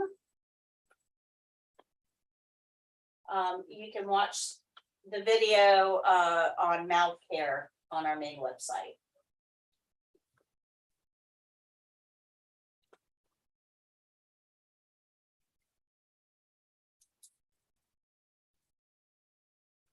One of the things I wanted to point out to you, we have all of these animated videos as well. Now, I don't show you a lot of these in class, but you do have these available to you on the online program, which you guys got an invitation to, and on my main website. So we learned about the opening. I have a whole video on that, an animated video on it. We learned about the closing. I have a whole animated video on that. We've learned about glove rules today and barrier rules, and I have animated videos on those that are going to explain to you all the things that I talked about as well. One other thing about glove rules that I didn't go over with you that I forgot to touch on. There's a problem with wearing gloves all the time, beyond just not paying attention to it. And it's an environmental problem. It used to be years and years and years ago, we burned all of our medical waste, which was great when I first started out in healthcare, because I'm always cold, and my office was right next to the incinerator, which was awesome. But we learned in the 80s that that wasn't a good practice, because when you burn plastics, it affects our ozone layer. And we need that for an atmosphere, so we quit burning a lot of the medical waste. So then it just kind of piled up. And we realized this could be a bad thing. So we got to figure out something to do with it. And somebody says, there's a whole ocean over here that nobody's really using. It's kind of empty. So we put all of our medical waste in great big metal drums, poked some holes in the top, took it out to the middle of the Pacific and put the metal drums in the water, and they filled up the water and sank and created artificial reefs and things like that. It's a good idea, do something with the medical waste. It's way out there in the ocean, not harming anybody, except that now the fish that we're pulling out of the Northern Pacific has high levels of latex, which is no good for us. So we poisoned our own food supply. Probably not a good idea. So now we're back to stockpiling. So every pair of gloves that you wear is going to go into a landfill and sit. Now latex gloves, the creamy colored ones, those do biodegrade, but it takes eons to biodegrade them. The nitrile gloves, which are the ones that feel more like vinyl, like the green ones over there, and that's what's common in most healthcare settings, so the nitrile gloves, they're not biodegradable at all. They will be on this planet for the next 8 million years. Now, let's think about that for a second, how many gloves we use in healthcare. Just healthcare, I'm not talking about vet, dental, housekeeping, food service, I'm just talking healthcare.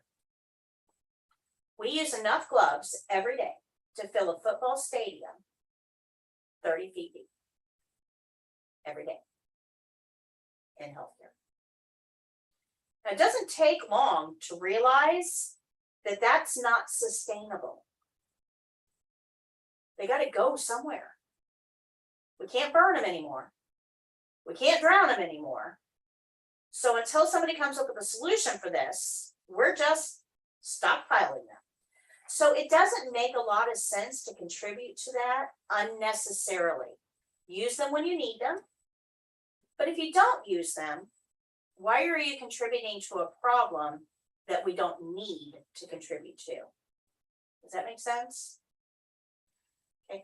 I'm not an environmentalist. I'm not. I don't recycle. I drive a sports car, right?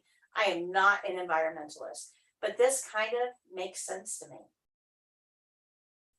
This is going to be my granddaughter's problem. It's not my problem. I'm out of here in like 30 years. Not going to be my problem. But this will impact my granddaughter. Anybody ever see the movie WALL-E? Go watch the beginning of WALL-E, right? When he's packing up all of the trash and stuff. When all the people had to exit the planet because of the trash. Go back and watch the beginning. And you're going to see that a lot of that trash is medical waste. We're doing this. So we need to be careful about our choices because they will impact others. Does that make sense? Okay. So glove rules, this video talks about that. So I have all of these animated videos for you to, and there's a lot of them, for you to be able to view on your own if you want.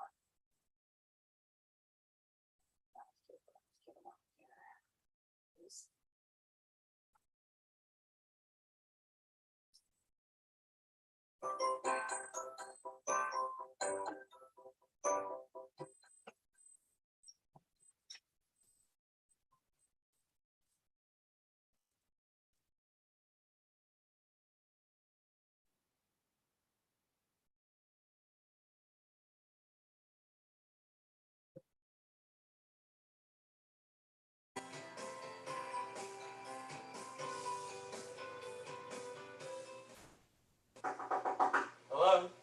Hi, Mr. Jones. My name is Patti. I'm your CNA today. How are you? Good. How are you? Wonderful. I need to do mouth care. Is that okay? Yes. Okay, I'm going to put the head of your bed up. And then I'll close the curtain, wash my hands, and gather my supplies. Okay. We'll get you to a full upright sitting position for safety. And if I can get you to lean forward, please. There you go. Is that more comfortable? Yes. Much. Okay, I'm going to close your curtain and wash my hands now. I'll gather my supplies. I'm going to start with a barrier. And we'll place that on your overhead table. I'm going to get a towel,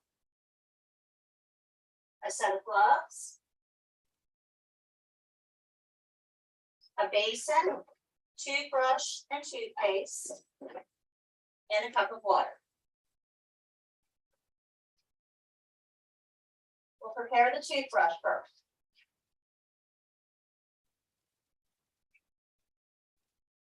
We'll get it wet, place a little bit of toothpaste on it, and set it in the base.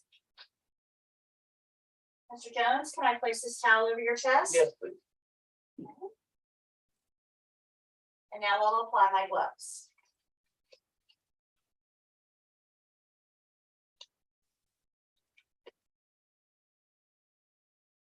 Okay, Mr. Jones, can you open wide for me?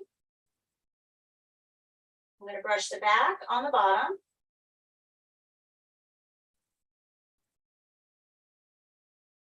The back on the top.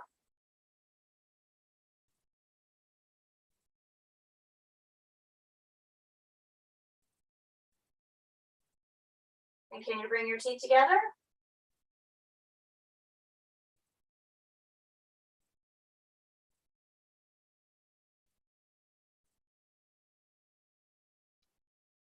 And stick your tongue out for me. Thank you. Set that aside. Go ahead and take a sip. Rinse your mouth. Let me wipe that off for you. Another sip. Thank you. Okay.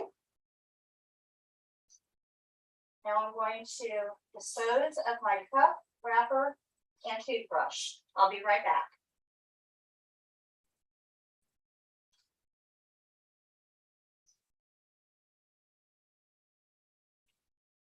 I'm going to remove the towel and place it into dirty linen.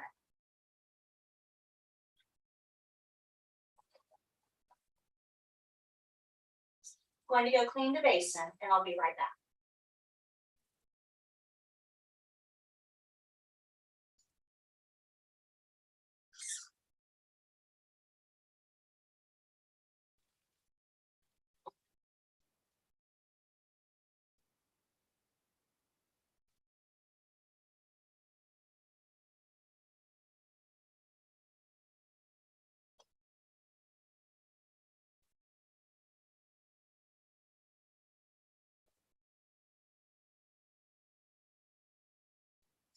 I'll place the toothpaste in the basin, use the paper towel to open the drawer, and place the basin and toothpaste in the drawer.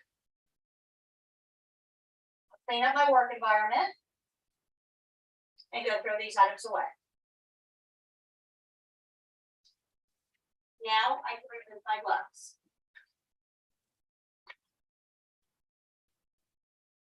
Okay, Mr. Jones, is there anything else I can get for you while I'm here? A magazine? No, thank you. Okay, your call light is right here. If you should have any needs, let me know. Can I adjust the head of the bed for you? Oh, this is great. Okay, I'm going to open the curtain and go wash my hands.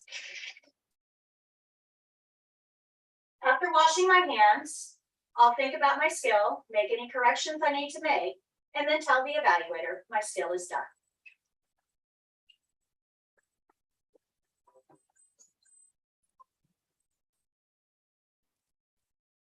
Okay, any questions on that? I do. I thought that you said on Monday's class that we should always leave them laying down. At the end of this, well, the bed itself needs to be in the low position, but the head Oh, of the this, bed, okay, the head, the head of the bed can be whatever the patient wants. So at the beginning of the skill, we have to put it up for safety, but at the end of the skill, it's patient wherever, preference. okay. Patient preference. Also, I have a question on the test. When you're doing everything, do you have to vocalize step by step? That's a very good question.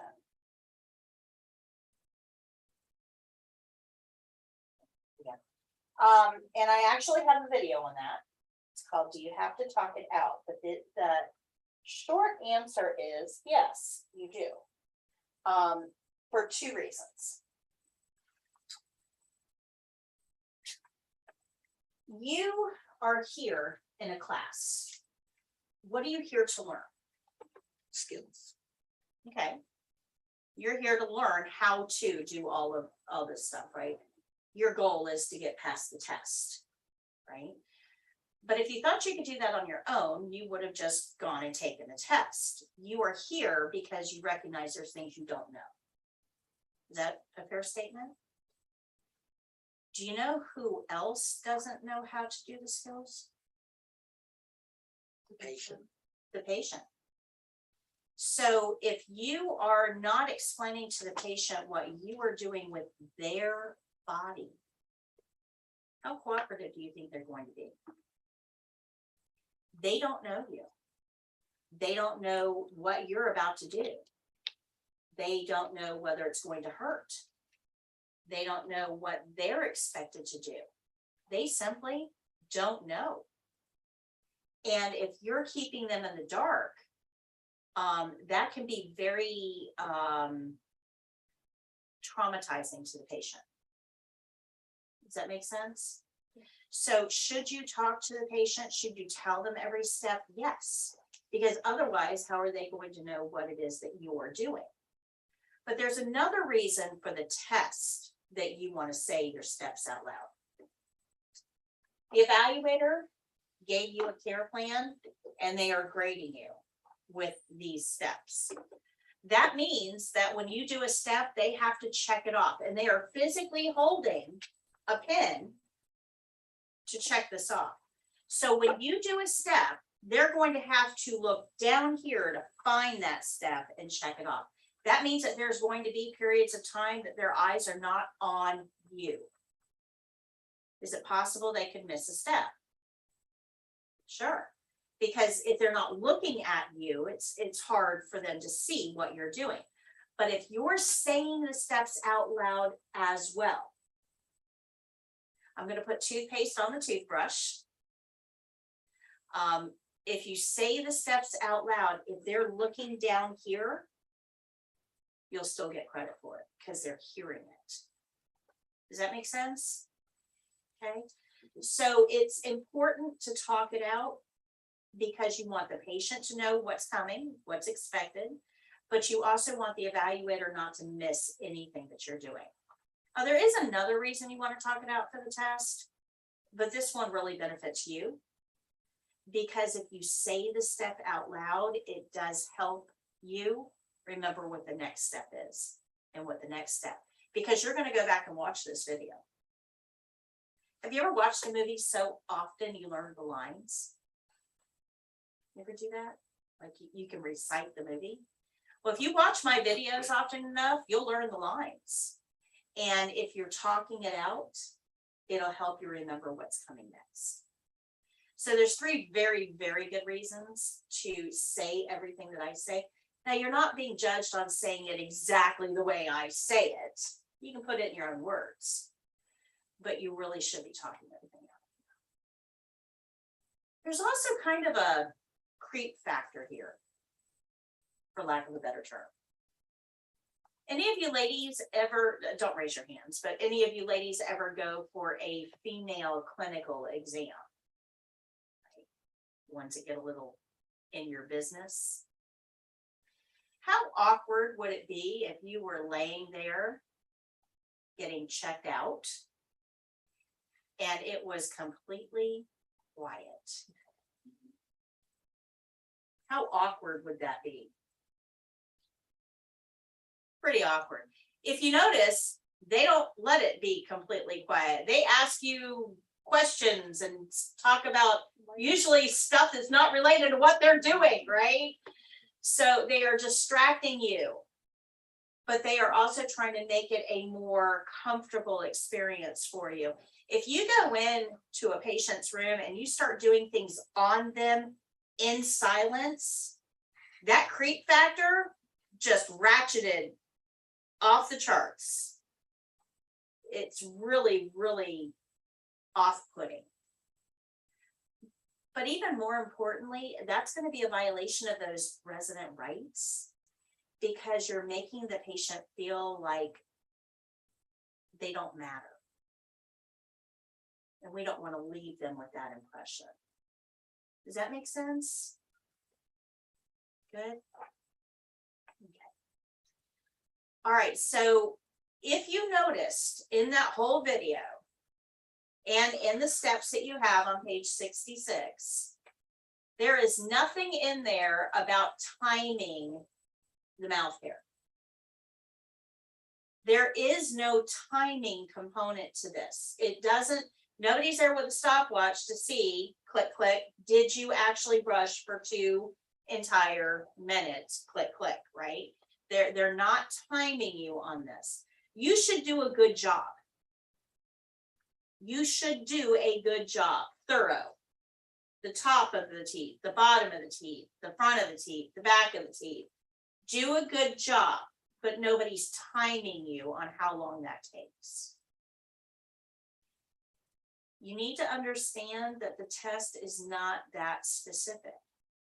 The test is not grading you technically. It's grading you on how you make that patient feel. Did you sit them up for safety? Did you explain to them what you're doing? Did you protect their clothing with a towel? Did you ask them to open their mouth so you could brush? Did you offer to let them rinse and spit as often as they needed to? Did you leave them with a dry mouth?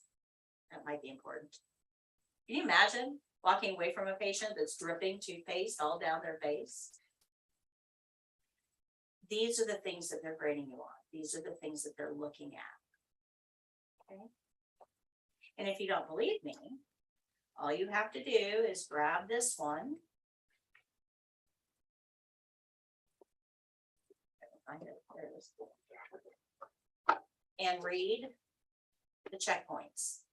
Remember, this is the actual checklist that you're being graded on. And those are the things that they're focusing on. Okay. Questions? Not too bad, right? So just to recap, we've learned skill rules, the opening, the closing, barrier rules, and glove rules. So out of the 11, we're already 5 down. And right after break, we're going to get number 6 out of the way as well. So by the time you're done today, you've got half of that back wall already learned. Not bad. And it hasn't been too hard, right? All right, let's go take a break. Come back at 10 after.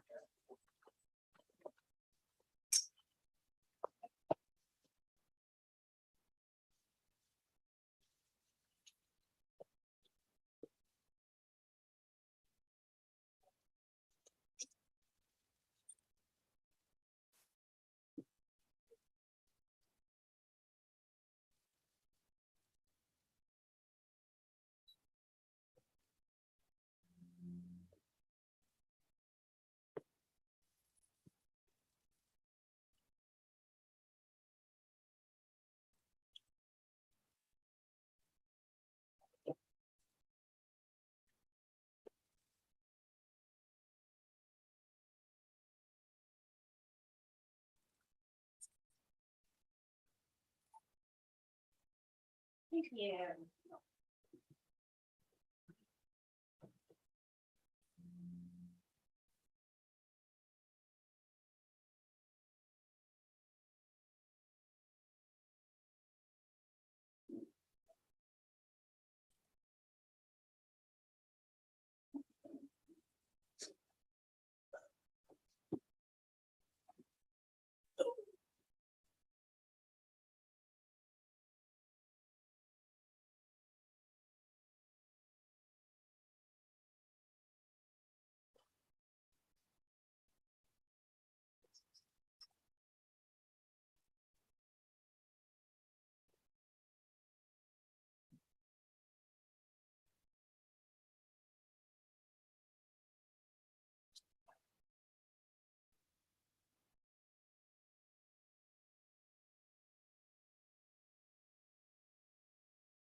For my baby, Yeah. 5.5 months. Oh. Thank you, precious. Mhm. The first coming in. Thank you. I have 2 Goldens. I thought somebody just had 11 golden puppies. Oh my Stop god. face every one of them. I know. I freaking love their little like puppy breath. It would have been nice to smell it. But Rona got me. Here's one myself. Oh, Cooper and Zoe. I follow a golden on Facebook, Kobe. He does a lot of adventures and stuff. I know we're ridiculous, aren't we? They're cute. Why not show them off to the world? This was her as a puppy though. Literally so cute. I know. I'm on wish face, don't you? So I told mine all the time, I miss you. Yeah. Because of course that's all I had once there was my dog. Wow. My daughter's like, Mom. Loves her sleep. This is when she was 8 weeks. Oh my god. Everything deal. Mhm. Oh wait, no, she's over there. That's not even a baby picture.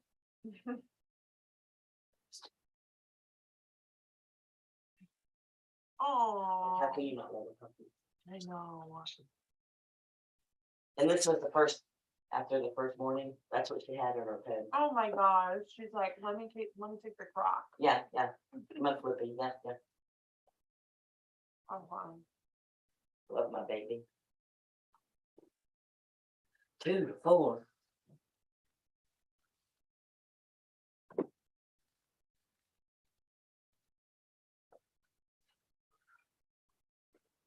Trying to get with my massage therapist. I need it. Yeah.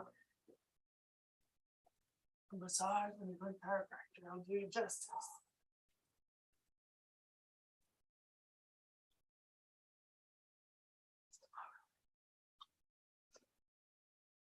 I also, I'll show you this is my 450 squat for 2.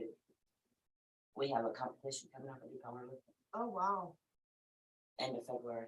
I'm hoping to get 5 in my squat. Oh my gosh. 452? Yeah, that's 450. Oh, 450. 450. Oh, okay. Wow, that's so a lot. Probably could do the bar. Yeah, yeah, that's why I need my chiropractor or my Yeah. massage man. I'm like, oh, That's shit. cool though. I had to buy a watch.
It's like some of this sounds too easy, and I'm gonna try to overthink shit stuff.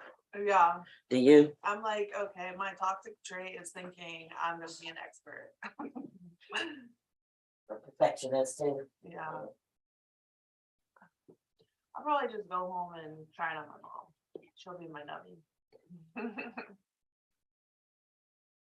Not that you haven't put her through enough problems. Yeah, she's probably like, all right, I'm done. What's the next thing that we're gonna be going over? Hell, I don't know. Privacy blanket, maybe. Oh,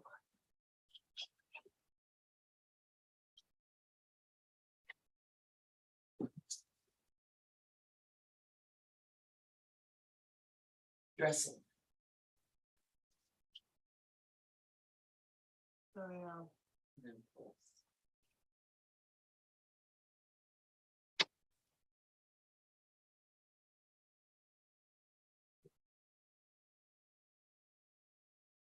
Like, I'm funny, I like all my clocks to be to my phone.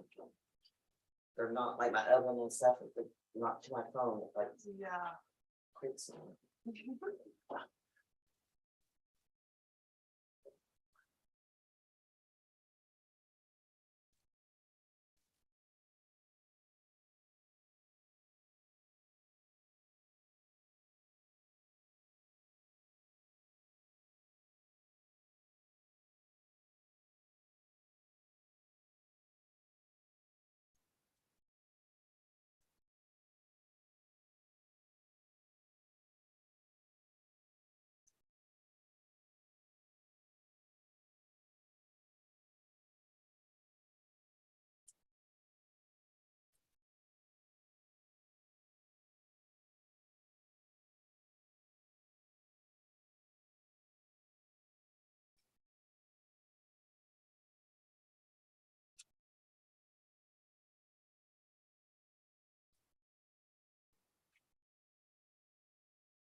See, it's cold in here. I know, I think it's a span.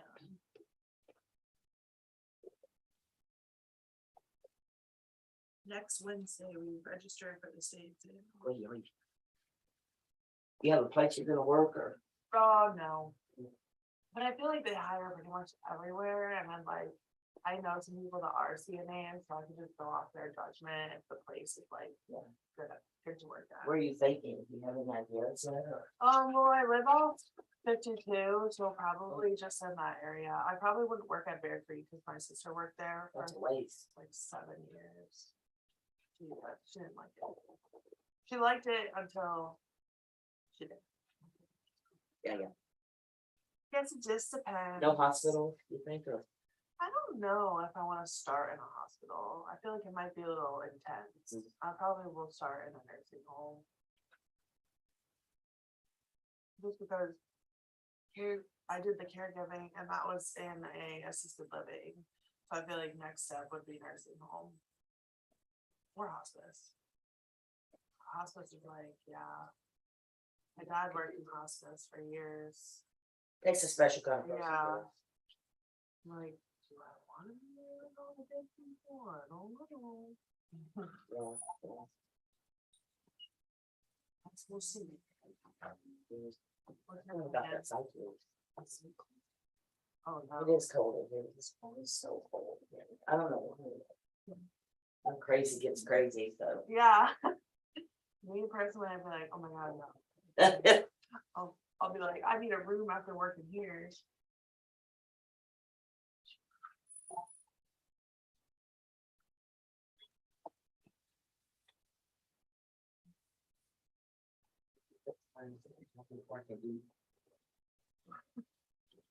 Yeah, because what is your fasting? From like 7 to 1, Oh wow. or 7 to noon.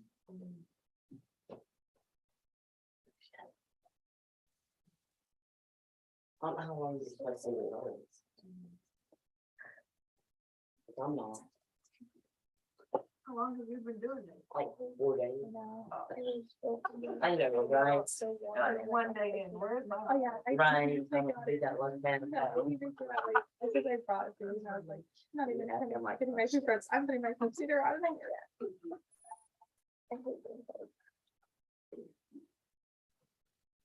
It feels so nice outside. I know, it's like, it's just really nice. So to go from like that to coming in here, it just feels so much colder. Yeah, I wasn't gonna bring my jacket today, but I was like, it's freezing. Yeah, I wore a long sleeve shirt under this. Like, I literally have a long sleeve shirt on, I have fuzzy socks on. Other jacket, so I'm freezing. And I got a little extra padding and I'm cold. I'm about to come in here with a blanket on Monday. I got gloves. I know, I need gloves, parka. beanie. My little toes up. I know, my tongues are cold in my shoes. Oh Oh my god.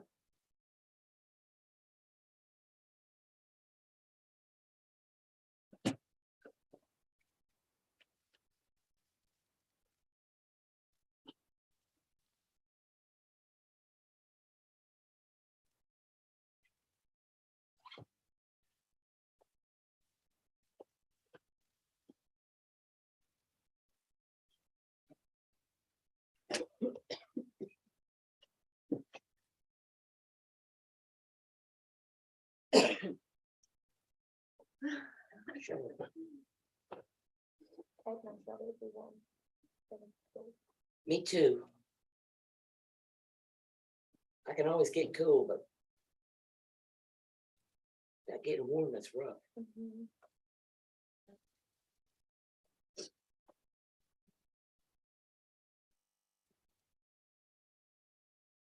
And I don't, y'all are young. I get stoked up in it too. Takes me 10 minutes to get up the gym.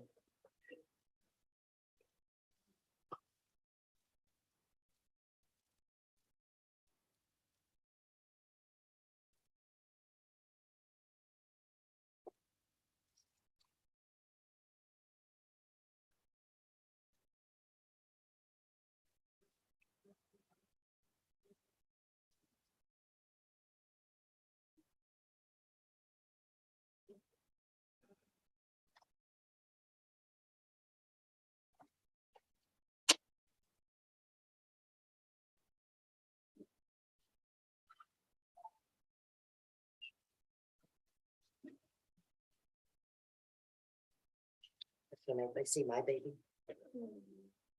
How old's your baby? Ain't she pretty? I have a baby. Well, Yeah. a toddler. She's Oh, a year and a half, so oh, it's due darn. in June.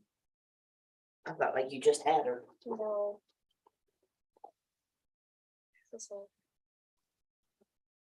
Oh, she looks so grown. She Got her little hair on the curl. had a full head of hair when she was born. She's a bit bigger than you. Yeah, mine's like 6'2", and I'm like.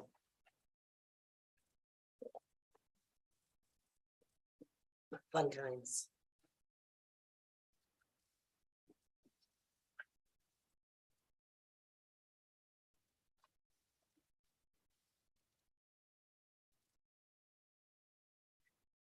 Give me just a second, guys. Print something out.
Okay, go ahead and take just a couple minutes and do the questions in the gray box on page 66.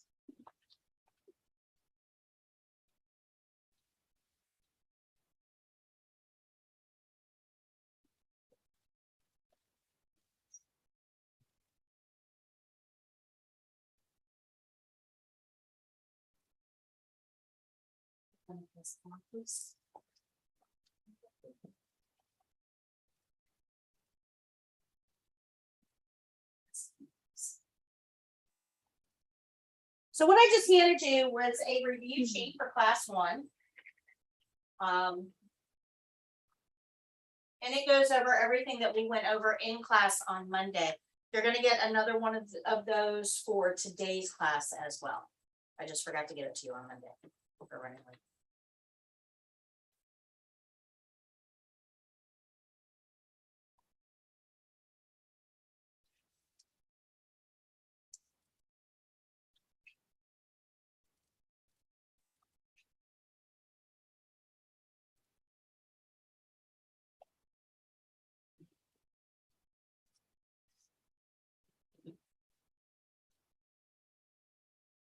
Testing 1, 2, 3.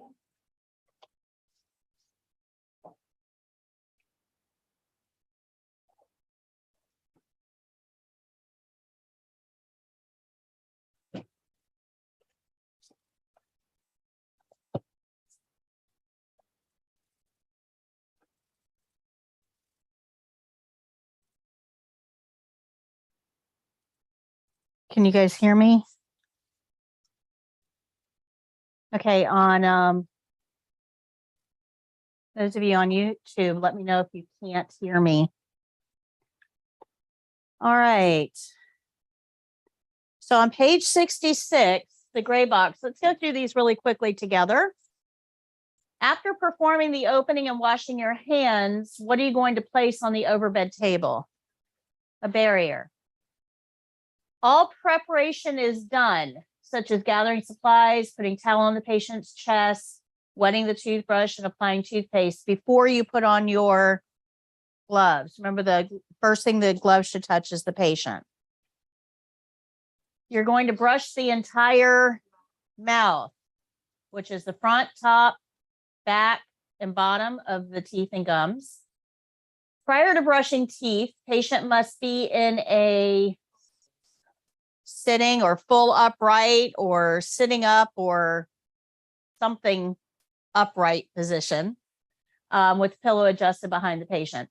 And after skill completion, look around to make sure work area is neat and the patient looks comfortable. Now, you're going to ask about comfort, but you also have to look, right? If your patient is like that, you know, at the end of the skill, does that look comfortable? I would probably say that's not safe. So I would work hard to get the patient a little more comfortable. So I would ask, can I get you more in the middle of the bed? I think it'd be more comfortable there. But we're going to ask. Part of that, though, is observation. They're looking for that. All right. This thing, all right, looks like it's coming through. All right, any questions on what we've learned so far? Am I going too fast for anyone? No? All right, so turn in your skills book to page 71 for me.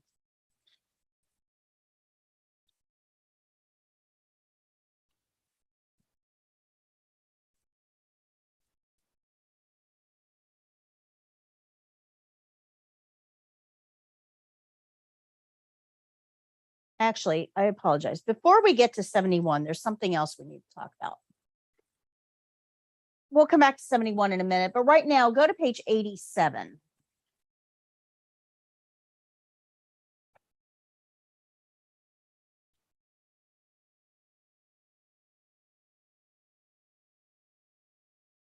This goes along with gloves.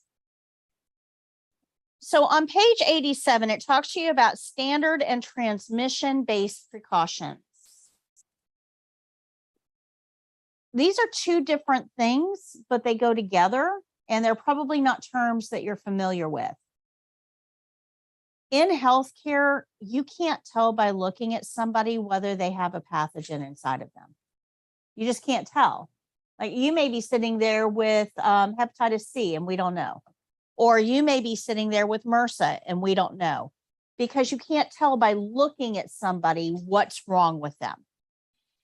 Because of that, And by the way, all patients have a period of time between when they're infected with something and when they find out they're infected with something.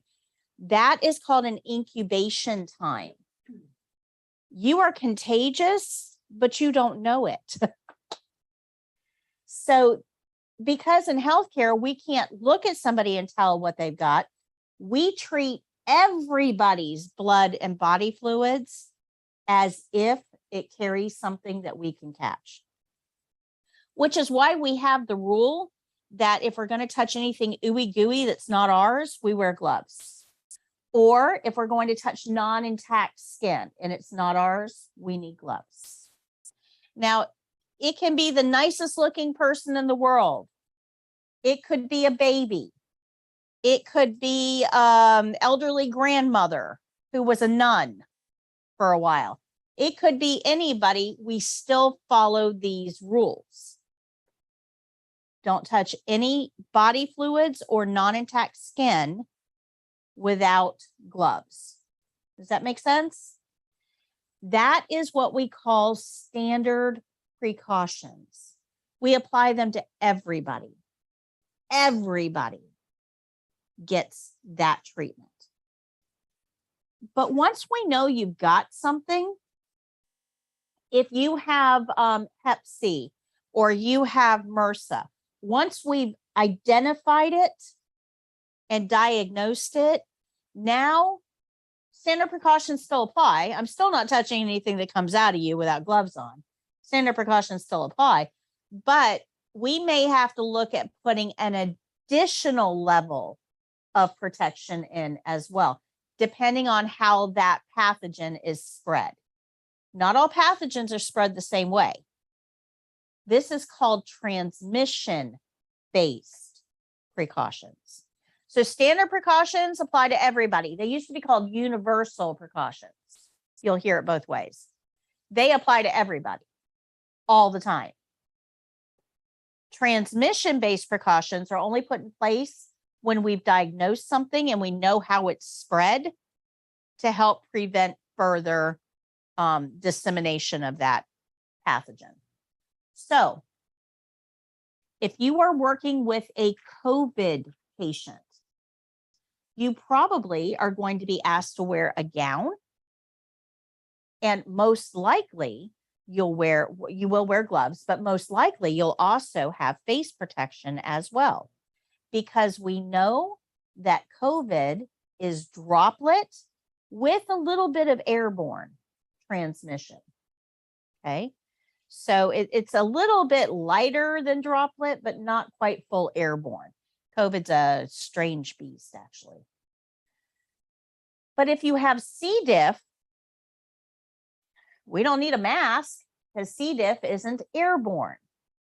C. diff is a spore that sticks to everything in the area. So we want to make sure that we have booties and a gown on and gloves. So if you turn the page to 88, you'll see there in the first column an isolation precautions placard. This would go on the outside of the door. Now, this isn't up to you to fill out. The nurse has to fill this out, but this is going to apply to everybody. And this is for transmission-based precautions. If we need an extra level of protection above our standard, this is going to tell you what to use and how to use it. But you are responsible for knowing the order that these things have to go on and come off. So even though this may tell you to wear a gown, gloves, mask, and eyewear, you have to know how to put them on and how to take them off. And there's a certain order that has to be done. This is going to be on your written exam. You will have a question on the order of donning or doffing PPE. Donning is putting on, it has that word on in it. Doffing is taking off, it has that word off in it. But the order is a little different whether you're putting on or taking off. So when you're putting things on, the gown always goes first, then the mask, then the eyewear, finally gloves. Remember, first thing your glove should touch is the patient, right? So gloves are going to be last. When you take them off though, and when you have to take everything off, the order is going to change a little bit. We're going to take gloves off first because you don't want dirty gloves up here by your face. You don't want dirty gloves to take off your mask. You want to make sure that you've got those dirty gloves off. So gloves come off first, but then we take our eyewear off, our gown off, and finally our mask. Mask is going to be last. Now, there's a reason for that. I know this seems a little, why do they care about the order? Because if you have to wear a mask, that means that the item is airborne.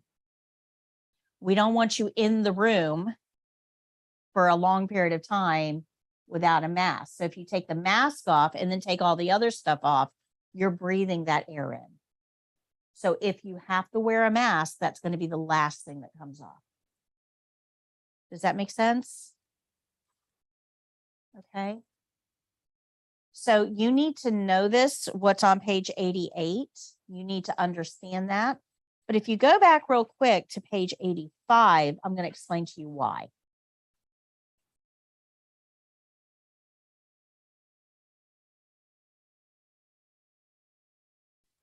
In the middle of page 85, you see a graphic. This is called the chain of infection. If I have a pathogen living inside of me, pick one, I don't care. Let's just make it HIV. If I have HIV living inside of me, it's not really a threat to you. I'm keeping it all to myself. It lives inside my body. And it's not going to fly over there and get you. Okay. But it can be transmissible to other people. So we know it's not flying, but we have to think about, well, okay, if it's not flying, how is it getting from one person to another? And this is all about the chain of infection. So first, there has to be a pathogen. No pathogen, no problem. Okay. If there's no HIV in me, you certainly aren't going to get it from me because I don't even have it to give you. Right. So no pathogen, no problem. That's the goal. The goal is no pathogen, no problem. But if we have a pathogen, now things change a little bit. As long as that pathogen is inside its host, it's not a problem. It's got a home. It's happy in its home. It's nice and warm and snug, and it's doing just fine. It's going to leave you alone because it's got a home. But if there's a doorway out and that pathogen can escape its home, now things change. As long as the pathogen is inside the patient, no problem. But if there's a doorway out, things change. So doorways are any wet body openings or breaks in the skin. So a wet body opening is any part of the body that is natural and can emit fluid. So your eyes, your nose, your mouth, your genitals, and your rectal area. Those are natural body openings. And all of those represent a doorway out. Now, notice I said wet body openings. Your ears are also a body opening, but they're not generally wet. And that's the reason that has to be differentiated is because pathogens have no legs. They can't walk around. They require fluid or air currents to move. They cannot move on their own. They have no legs. So airborne pathogens are going to be breathed out on air currents. They're moving on air. And anything else has to move in liquid. So liquid could be saliva. It could be blood. It could be any other body fluids like lymph fluid or spinal fluid or lung secretions or urine, but it has to move in fluid. Does that make sense? Everybody with me? Okay. So if we have a guy who's got HIV and he's keeping all of his body fluids to himself, not a problem. But if he springs a leak somewhere, now that pathogen has a doorway out and a fluid to travel in. So now it's a problem. Okay. So that fluid is going to provide the vehicle for that pathogen to get around. So now we've got fluid on the loose. As long as that fluid is way over there, still not a problem for me. I'm over here. It doesn't fly. Remember, it has to move in a liquid. So as long as I'm not touching any of that liquid that has a pathogen in it, I'm good. But if I have to touch that liquid, now I'm at risk. But just getting a pathogen on my skin isn't enough because they don't have little drilling equipment. No jackhammers, no way of getting inside me through my skin. Skin is a great barrier. Best set of gloves you'll ever own. But if that pathogen can find a hole in my skin and get in, remember, it can't drill its own. But if it can find a hole in my skin to get in, then I may be affected. Okay. So if I've got a guy over there with HIV inside of him, not a problem. If he springs a leak and has body fluids, but I'm still over here, not a problem. If I have to touch that body fluid, might be a problem. But it's going to be a problem if I have a hole that body fluid can get into. So if you've got openings on your hands, you want to make sure that you keep those openings covered. Like if I've got a hangnail, I'm going to put a Band-Aid on. If I've got a scratch on me, I'm going to make sure I'm wearing gloves, right? So those gloves are there to protect my patient from my secretions, but also to protect my hole from the patient's secretions. Good, makes sense? Okay, so there's several things that are required for you to get sick. There has to be a pathogen. Remember, no pathogen, no problem. That pathogen has to have a doorway out. It has to have a fluid or air current to travel in. You have to have a doorway for it to get in. And then you have to be susceptible. So if you are working with a patient with hepatitis B and you've been vaccinated against hepatitis B, even if you are exposed to hepatitis B, generally speaking, your immune system is going to be able to take care of it because it now knows that the knife is the way you kill hepatitis B, not the spitballs or the book or, you know, all the things we had to go through before. So a lot of things have to happen for you to catch what the patient has because you've got a good working immune system. And usually patients keep their body fluids to themselves. Great process. We need to understand that any interruption in this system puts both people at risk. So that's why we have the rules that we have. If we're going to touch anything ooey gooey, we need gloves. If we're going to touch non-intact skin, we need gloves. If we're going to touch personal skin, we need gloves. Good? Makes sense? Do you understand the chain of infection? No pathogen? No problem. Our goal is no pathogen. Okay. Questions? All right, so the skills that we've learned so far fall under a category called activities of daily living. So that's mouth care that we just learned and dressing that we're about to learn. You can learn more about activities of daily living on page 60 if you want to read that on your own. I'm not really going to cover it too much. The video that we watched in class on Monday about the care plan covered ADLs. But ADLs really revolve around things your patients do for themselves every single day, probably without thinking about it. Bathing, dressing, grooming, toileting, eating, and getting themselves where they need to go. That is the main job of a CNA, is to help patients with maintaining their activities of daily living. So one of the things that we need to learn how to do along those lines is dressing a resident. So go to page 71 for me.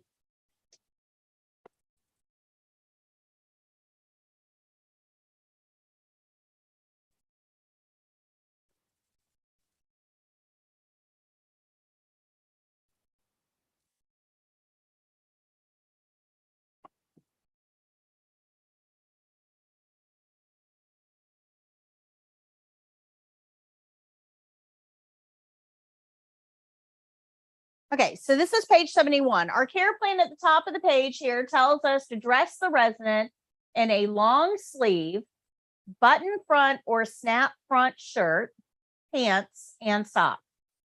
The resident is lying in bed and has a weak right arm. You're going to want to underline that, weak right arm. The resident is not able to help with dressing. And after dressing, leave the resident in bed. So there's a whole lot to unpack in this particular care plan.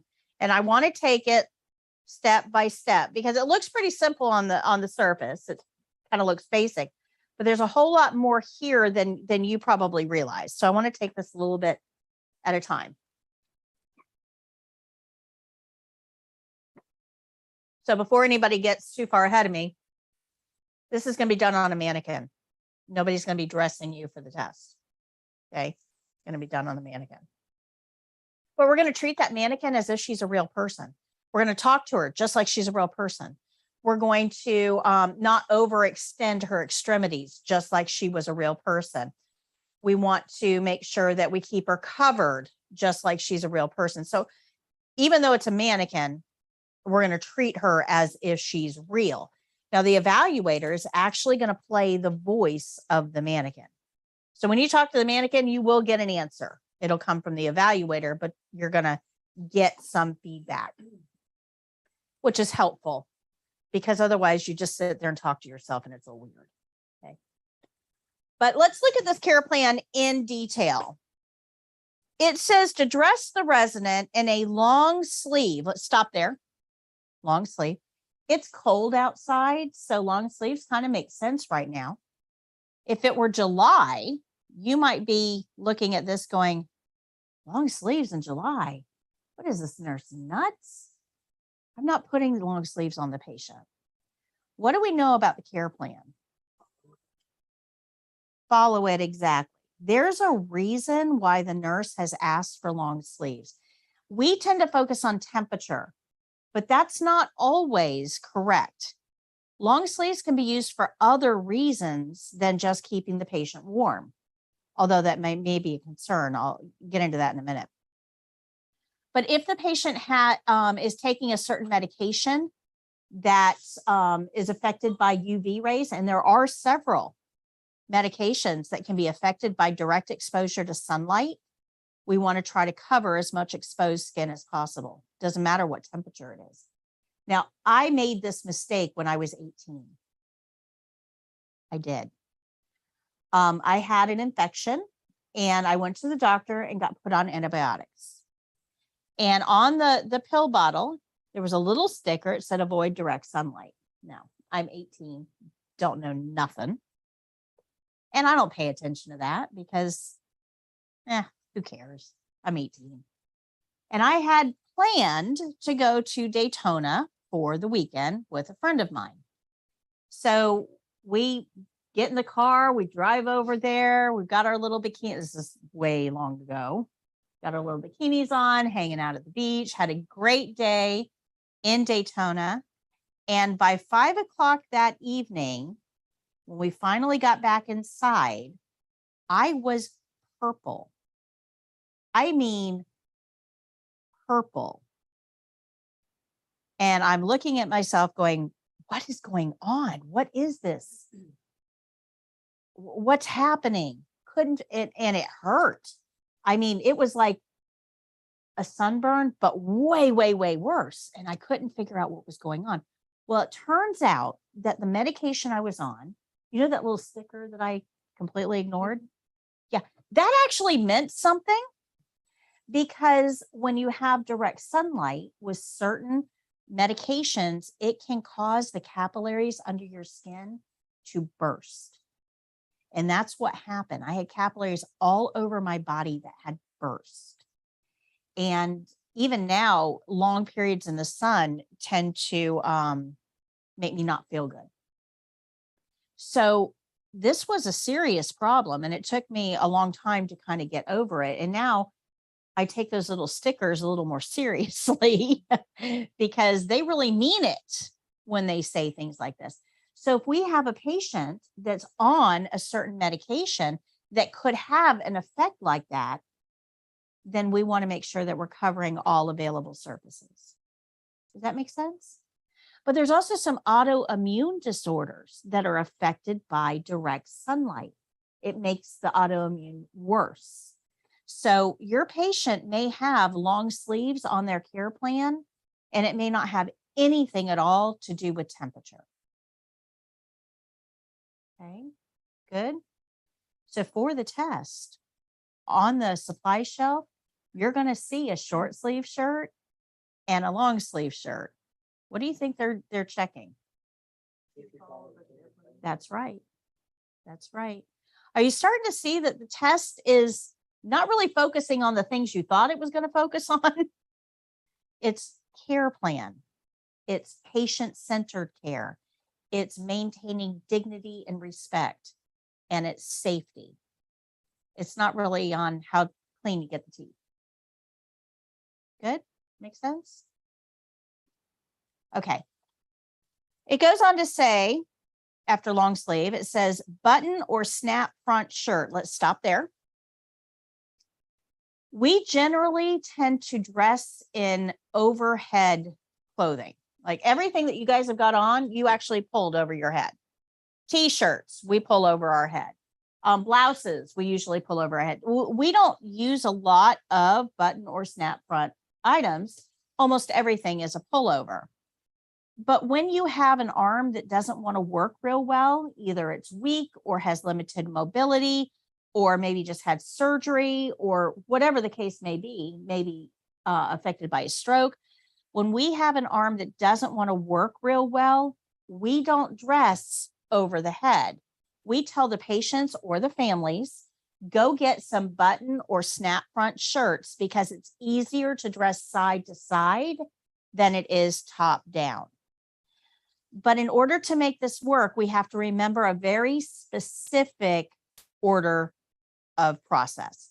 It's USA first. It's easy to remember, right? USA first.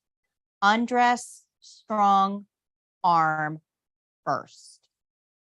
U for undress, S for strong, A for arm. Undress, strong, arm first. And then we're going to dress the weak arm first. Now, the reason for this is if I have a weak right arm, so my right arm is here, and I can't move it very well, if I'm making the left arm do all the work, I can pull my arm out of the sleeve without this one having to do much of anything. And I can bring the garment around, and it's just going to slide right off that arm with not a lot of motion required.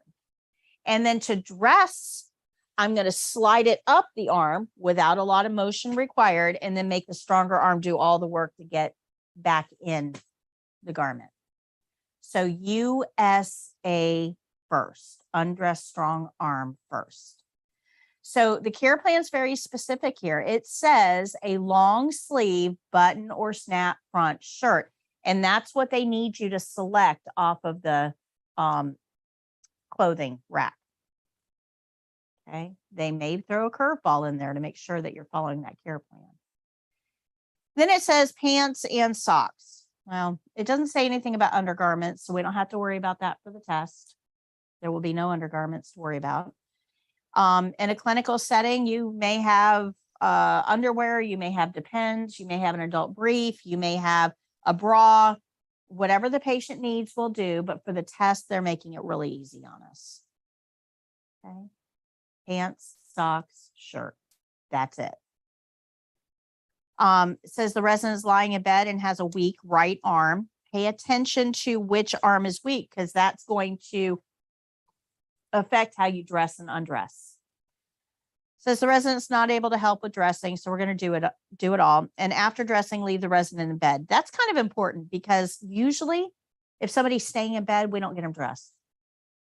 They stay in a gown or a night clothes or something comfortable. If they're getting up for the day, they would get dressed. Well, in this case, the care plan tells us to leave them in bed. Even though they're fully dressed, we're going to leave them in bed. That's not where the patient's day ends. It's just where our scene ends. Okay. Does that make sense? Usually if we get them dressed, we're getting them up. This skill just isn't going to make you go that far. It's going to end the scene with them still in the bed. But you want to make sure that they look comfortable. Now, when they're fully dressed, they don't need a sheet on them, right? They're fully dressed. They don't need the sheet. But if they want the sheet, we'll give it to them. No problem. So I'm probably going to ask at the end, do you want the sheet on? You want to make sure that they're safely in the middle of the bed. You can leave the head of the bed up if they want, or if they'd rather lay down, you can put the head of the bed back down. It's whatever makes the patient comfortable at the end of the skill. Good. Questions? If you look at the bottom of this page, you're going to see that somebody with your level of experience, which is none, should be able to get this patient dressed in 14 minutes or less. I have dressed unruly 2-year-olds in less time than 14 minutes, right? People that are taking clothes off as soon as you put them on. They give you way, way more time than you need to do this skill. Way more time. Now, we have a rule here, a principle that we're going to learn on privacy blanket, because we're dressing this patient. And some of you may feel like, well, I've got the privacy curtain closed because the opening tells me to close the privacy curtain. That's privacy for the patient. And it's important to understand that that curtain blocks the patient from view of people out in the hallway, in the room, at the nurse's station, whatever. That helps block unnecessary viewing, but it doesn't do anything to protect them from the stranger that's in the room with them. You are still a stranger to them. And that curtain doesn't do anything to help them protect against exposure to you. Does that make sense? Privacy curtains are not enough. I also want you to think about temperature here. So if we've got a patient, we'll just pick on this one, dressed in a thin hospital gown, covered by a thin sheet, laying in bed. How comfortable do you think they might feel a little exposed, a little underdressed for the situation? Most clinical settings are pretty cold. Like in here, it's cold today, right? Pretty cold. So what do you think the patient's going to feel like if you take that sheet away? What do you think? Very cold, freezing. But they're also going to feel vulnerable and exposed. So we know we're getting this patient dressed. And we know we have to take the sheet off of them to get them dressed. But we also understand that that may make them feel cold and exposed. So anytime we remove the sheet, we're going to cover them with a privacy blanket. That's our rule. Anytime a patient is uncovered or undressed, they need a privacy blanket. Let me say that one more time. Anytime the patient is uncovered or undressed, they need a privacy blanket. Now, this is a very important principle that is going to show up in multiple skills. So and you're going to find yourself wondering, do I need a privacy blanket for this or not? Your defining role is anytime they're uncovered or undressed, we need a privacy blanket. Good? Questions on that? Okay.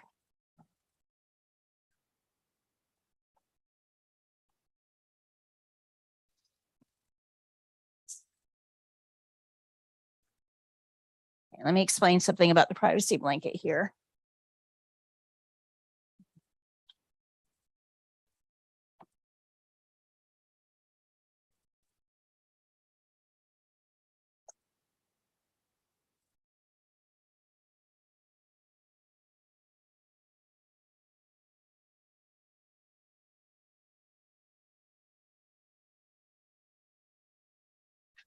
So while I'm getting set up, I want you guys to take a look at this patient in the bed and tell me your impressions.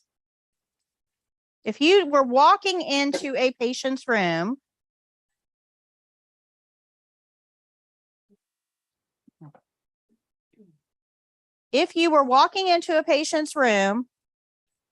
and they looked like this patient in bed, what would you think?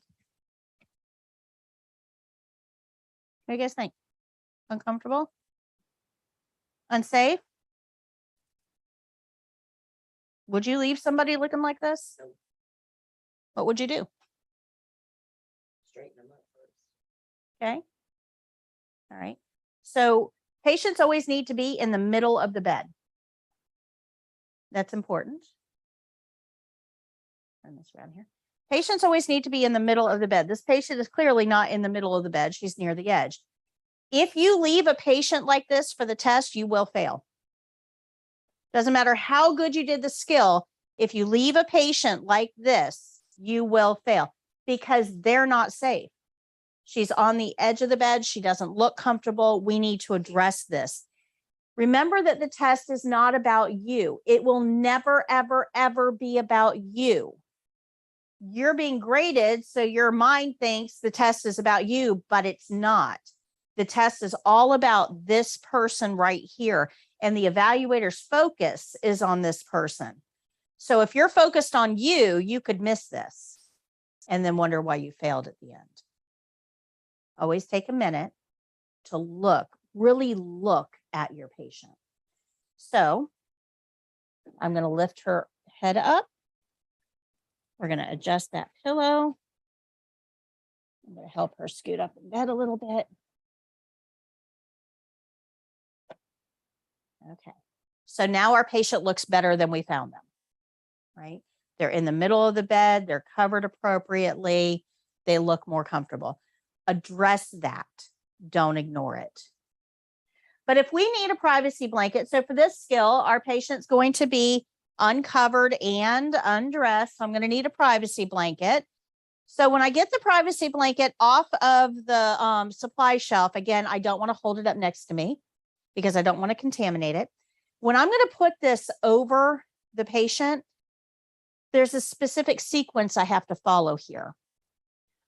The first is you can put this on your barrier until you're ready to use it. That's not a problem. But when we're ready to put it on, we don't want to snap it or shake it. What we do at home when we're putting sheets on, something like this, right? You don't want to do this because when you snap it, first of all, it could hit her and injure her. But when you snap it, you see all these fuzzies that just came up? Those are dead skin cells and bacteria and yeast particles that this patient has shed. And I have brought them right here where I can breathe them in. When you snap it, it creates a vortex and that aerosolizes all of those particles right up here to nose and mouth level. So you don't want to snap your blankets or your sheets or anything. Instead of snapping,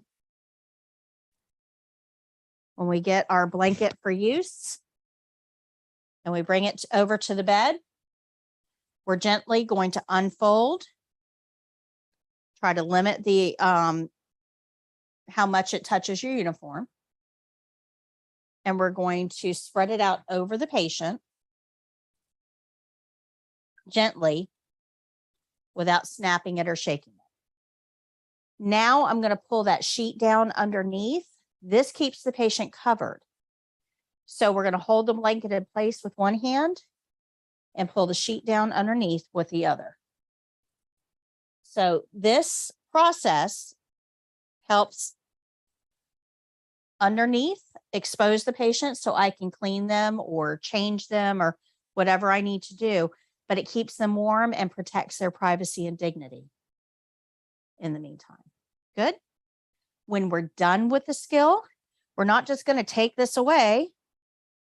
If I took this blanket away, now my patient is uncovered. So instead of doing that, we're going to bring the sheet back up over and pull the blanket down under. So the new item goes over The old items goes under. So we remove this. Anything that we remove from the bed, we want to ball up so that the trailing edges are contained. We don't want to just pull this off where it can hit all kinds of stuff. You want to ball it up so that the edges are contained before you put it in dirty linen.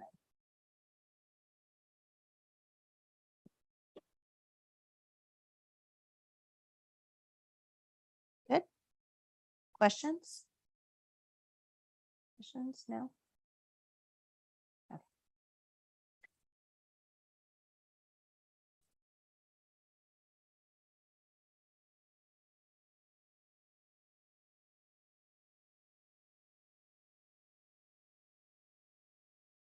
All right, one more thing with dressing. I want you to go to page 69 real quick.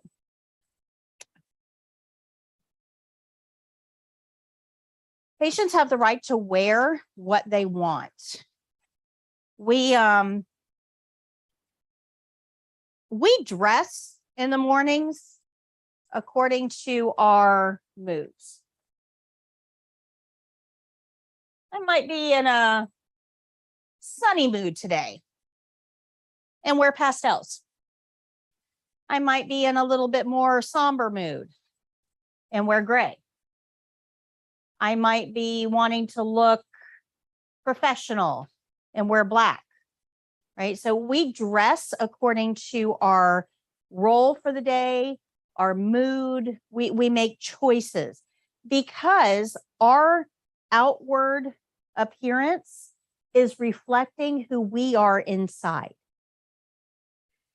When you take that away from the patient, when you take the choice of what they can wear away from the patient, it can affect them psychologically.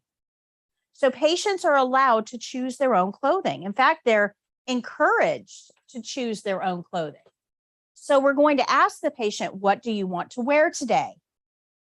And whatever they choose is what we're going to help them get dressed in, except sometimes patients aren't able to put an outfit together, either because of disease process or age, or maybe they just never had that talent to begin with. But you are judged as a caregiver, you are judged by the way your patient looks. If I walk down a hallway of a nursing home and I've got a whole bunch of residents and nobody matches and the buttons are all mismatched and, the pants legs are hiked up and the socks don't match, am I going to think that I've got good caregivers that pay attention to detail? No, you're going to be judged. You are going to be judged by the way your patients look. So if you ask Martha, what do you want to wear today? And she says, my yellow plaid pants and my purple flowered shirt. And you think, oh, that does not work. You can suggest an alternative. You can say, what about your white shirt? That would go really nice with those pants. You want to try that? And 90% of the time, they're going to say, yeah, that's the one I meant, because they want to look good.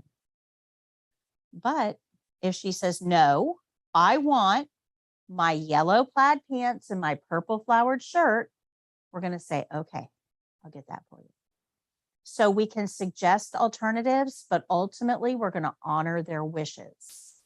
Because we don't know, maybe their son and daughter are both visiting today, and the son bought them the pants, and the daughter bought the shirt. And moms will do things like that.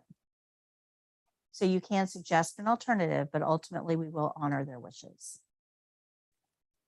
Okay, so USA first, which is undress strong arm first.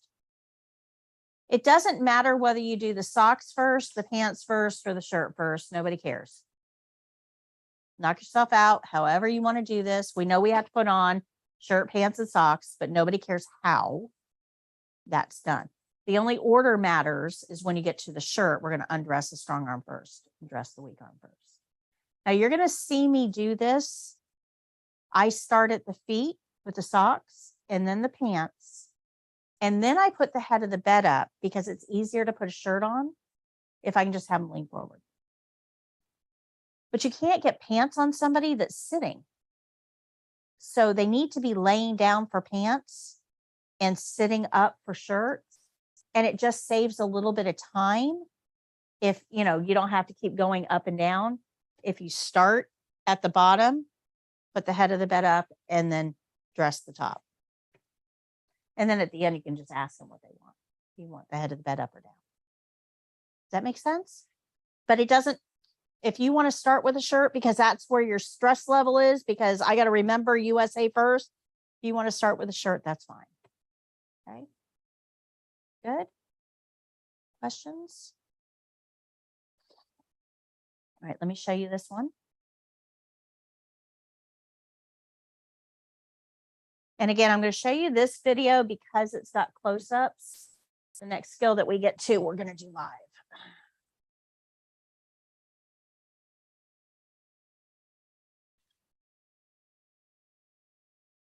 So remember that this is a principle we just learned. We're going to use privacy blanket to keep the patient warm and provide privacy. We're going to use it anytime the patient is uncovered or undressed. We'll pull the sheet down underneath. We don't want to snap or shake it. And we want to remove it at the end of the skill after removing the gloves if we're wearing gloves. Now, the reason that we want to do it last after gloves is this skill that we're going to do right now. We're not going to wear gloves, and I'll explain why in a minute. But if you've got gloves on and you were just in sensitive areas and you go to pull that sheet up next to their face, you're putting whatever's on your gloves on that sheet that's going to go right up next to their face. Okay. So for this skill here, we look at the bottom, it says that we're going to be doing this on a mannequin. This guy right here. This person is holding on to all of their own body fluids like a champ. No ooey gooey. We're not going to touch any personal areas. And there's no non-intact skin to worry about. So for this patient right here, this one and only this one, do I need gloves? No. Now, if I had a patient who was incontinent and they were leaking urine, would I need gloves? If I have a patient that has an incision on the leg and I'm going to be pulling the pants up over it, do I need gloves? Okay, so remember, it's not skill, it's based on the patient. But for the test, you're working on a mannequin who is holding on to all of their own body fluids and has no incisions or sores or wounds. So for the test, you can do this without gloves, and it does make it a little bit easier. Good. Questions? Okay, so let me show you this video.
Hello, Mrs. Jones. My name is Patti. I'm your CNA today. How are you?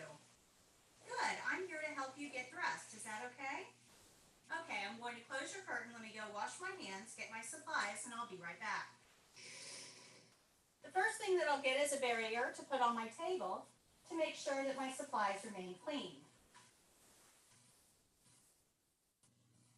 Mrs. Jones, what would you like to wear today? Your light pink pants and dark pink shirt, okay. Is this the outfit that you described? Wonderful. I'll get a privacy blanket as well. Okay, Mrs. Jones, I'm going to spread this privacy blanket out over you. This will keep you warm and help protect your privacy as we do this still. I'm going to carefully unfold the blanket. Be careful not to snap or shake it as I lay it out over you. Once the blanket's in place, I'll pull your sheet down to the end of the bed. Okay, Mrs. Jones, I'm going to place your socks on now. We'll take one of the socks, scrunch it all the way up to the toe seam, put it over the foot, making sure the toe seam is lined up, lift from below and support at the ankle, and smooth the sock over the heel. Now we'll go to the other side. We'll scrunch this sock up, put it over the foot, making sure the toe seam is lined up, lift from below and support at the ankle, and smooth the sock over the heel, minimizing wrinkles. Now I'll help you put your pants on. We're going to make sure the tag is in the back. I'm going to insert one of my arms into the legs of the pants and scrunch it up so I have control over all the material. We'll then place it over your foot, lift from below, and smooth it over your heel. We're going to repeat on this side. I'm going to put my hand inside to scrunch up the leg of the pants. And then place it over your foot. Lifting from below and supporting at the heel while we finish putting on your pants. Okay, Mrs. Jones. Now I'm going to lift your pants up over your hips. So if I can have you raise up your hips as high as you can on the count of 3. 1, 2, 3. I'll make sure that your pants are over your hips and then cover you back up. Okay, Mrs. Jones, I'm going to elevate the head of the bed now. Please tell me when you're comfortable. And if I can assist you to lean forward, I'll untie your bed. Thank you. I'm going to tuck a corner of the blanket behind your back.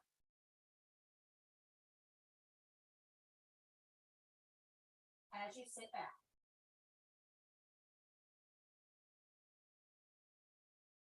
And now I'll remove the gown from this side. We're going to undress the strong arm first. Since our care plan indicated your right arm is weak, we'll undress your left arm first. I'm going to the other side of the bed now. Okay, Mrs. Jones, I'm going to undress this arm. Being careful to minimize the movement and support the arm at the elbow as I lift it off the bed. We'll remove the soiled gown. We'll go ahead and rest your arm back on the bed. Okay, now I'm going to assist you with your shirt. I'm going to scrunch up the arm of the sleeve and put my hand through backwards, keeping your arm supported on the bed. I'm going to lift your hand and hold it as if we're shaking hands. This will keep all your fingers together as we place the sleeve over my hand and then over yours. Once we have the sleeve in place on your arm, we'll extend your arm out. I'll support at the elbow as I bring the sleeve the rest of the way along your arm. If I can have you sit forward, Miss Jones, let me assist you. Thank you. Make sure that you remain covered and smooth the shirt along your back. And come on back, Mrs. Jones. Thank you. Okay, Mrs. Jones, I'm going to assist you in putting your other arm in your sleeve. So I'll scrunch it up. Put my hand in through backwards. And Miss Jones, if I could have you reach your arm up and back for me. I'll assist you to put your arm in the sleeve. Okay, Ms. Jones, we'll rest your arm back on the bed now while I straighten your shirt and make sure that it is snapped appropriately.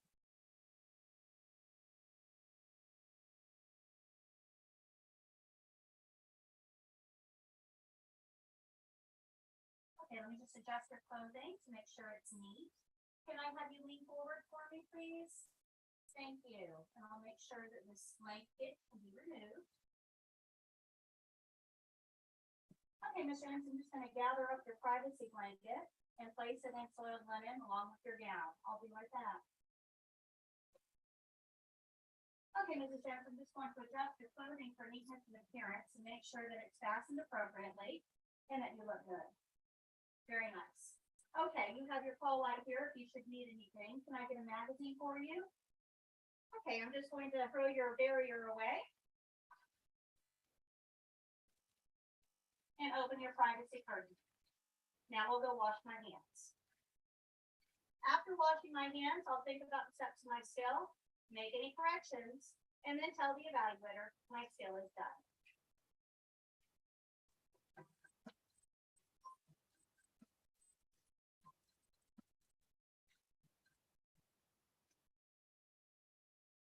Any questions on that?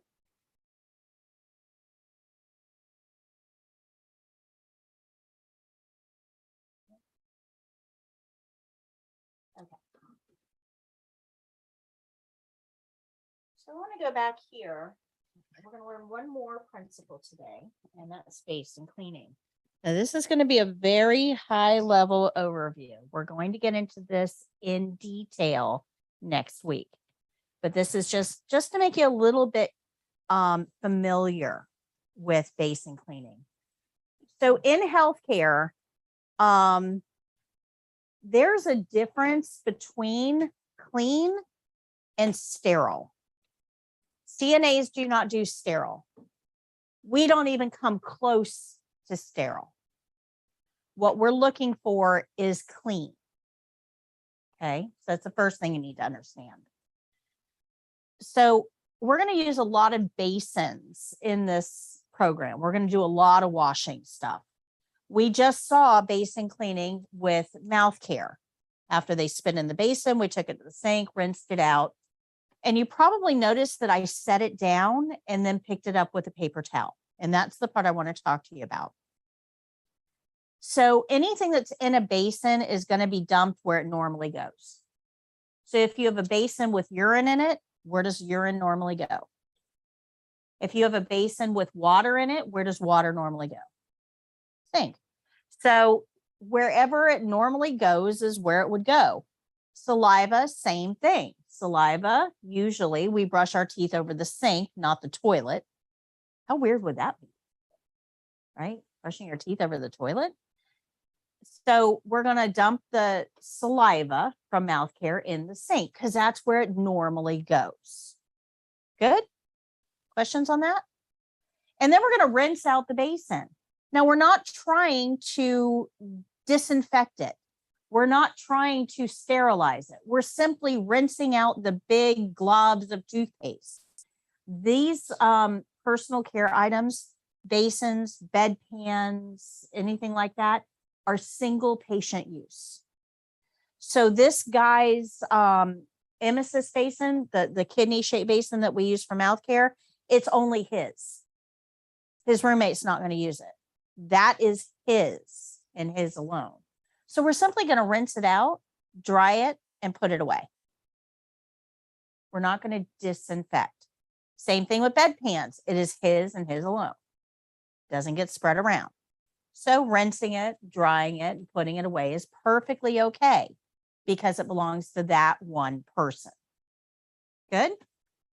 Questions so far? All right. But in some cases, in some facilities, with some patients, we may need to take an extra step. We may need to clean it with something more than just water. So we would find this in the policy and procedure manual or on the care plan. Make sense? Good. Depends on whether we're doing it for all patients, that would be policy and procedure, or some patients, that would be the care plan. But if you do have to disinfect, we have to have a process in place for that. So that's why basin cleaning is set up the way it is. For the test, we're not disinfecting anything. We're simply rinsing it, drying it, and storing it. But we made the process so that if we needed to disinfect it, we could pop that step in with no problem. And that's why after rinsing a basin out, we dump it out and we set it down. Because if we're going to spray it with a disinfectant, we can't be holding it with our hands or our gloves while we're spraying it. That's why we set it down. We spray it. Now to pick it up, we can't pick it up with our dirty hands or dirty gloves. We need a paper towel to pick it up. And then we're going to dry the inside with a paper towel. And we dry the outside with a different paper towel. That way we don't cross-contaminate. And then you need a paper towel to open the drawer to put those items away. Does that make sense? So for the test, we're not going to disinfect anything, but the whole process, the rest of the process stays the same. So we're just not spraying. Everything else stays the same. So we dump it, rinse it, set it down, paper towel to pick it up, paper towel to dry the inside, paper towel to dry the outside, and then one more for the drawer. And like I said, you'll see this again and again because we have hand and nail care, we have foot care, we have partial bed bath, we have peri-care, and we have catheter care. All 5 of those skills are going to require cleaning a basin. We also have mouth care and denture care and emptying the drainage bag and bedpan that are going to require cleaning a basin. So out of the 20 skills that we're learning, 9 of them are going to have basin cleaning. So it's something you're going to see over and over. Good? Make sense? Okay. So you have a whole lesson on that on page 81 of your book that you can go over. I have a animated video on it if you want to watch the animated video. But it's there for you. It explains all of that. So now let's get to the last skill we're going to learn how to do today, and that's pulse on page 35.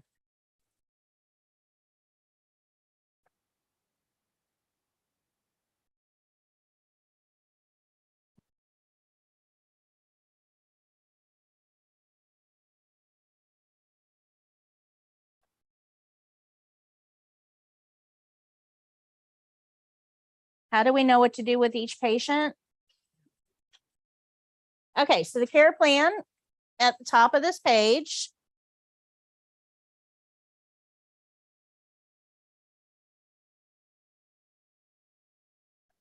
Care plan at the top of this page tells us patient will be lying in bed for the skill. Take the patient's radial pulse measured at the wrist for 1 full minute and record your readings. So this care plan is very nice. It doesn't just tell you what pulse to take, it tells you where that pulse is located. And that's because we have lots of different pulse points on the human body. The one we're most familiar with is the one at the wrist. That's the one that most healthcare people use, is the one at the wrist. We call that the radial pulse. We're going to learn another one next week on Wednesday called the brachial, which is here. And that's the artery that we use for blood pressure, but we have to find the brachial artery. So these are the 2 you're going to be most familiar with as a CNA, but there are other pulse points in the body. We have one here at the bottom of our jaw called the carotid. You've got one underneath your armpit called the axillary. We use that one in babies a lot, the axillary. We have a femoral pulse, which is in the groin. Please don't use that to take a pulse. Your patients will get the wrong idea. You have one on the back of your knee called the popliteal, and you have one at the top of your foot called the dorsal pedalis. So you have different pulse points in the body. But if you remember on Monday, I told you that CNAs do normal. You guys remember me saying that? CNAs do normal. So normal for pulses is radial at the wrist and brachial for blood pressure. So think BB, brachial blood pressure, radial wrist. They both have that R sound. Okay. So that's going to be normal. Anything outside of that would need to be done by the nurse because that wouldn't be normal. Or you can be trained. Remember that delegation thing? We can train you to do other tasks. But as of right now, you would not take a pulse anywhere else because you haven't been trained on any other sites. Good? Questions? No? Okay, so this says patient will be lying in bed for skill. Take the patient's radial pulse measured at the wrist for 1 full minute and record your readings. For the test, you're going to have a clock right above the bed, just like we do here. That clock has a second hand, and that's really what you should be using for pulse measurement, is the clock above the bed. Those of you who have smartwatches, you cannot wear them to the testing center because they can be used to cheat. They're an electronic device. You could have notes in there. There was one person who had my video playing and an earbud in their ear and got caught. So you cannot have any electronic devices in the testing center. You can have a regular watch, but when you're washing your hands, you have to wash under the watch, which just adds complexity. You don't need a watch for the test. You have a clock above the bed. Now, the evaluators are using that clock to time you. So it would be good if you use the same thing to time yourself. Any questions so far? So those of you who do not know how to measure a minute on one of these old-fashioned clocks, you pick a starting point wherever the second hand is, and you are going to count the thumps you feel under your finger until the second hand gets all the way back around to that starting point again. That's 1 full minute. Now, a lot of people will wait until the second hand gets to the 12 and start on the 12. So start. And that's fine. You can do that. But you don't have to wait for it to get to a 12.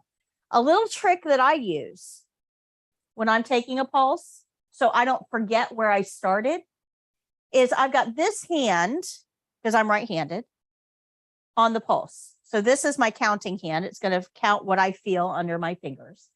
This hand is my timing hand. So if I start with the second hand on the 4, I do this. So now this hand is keeping track of where I started.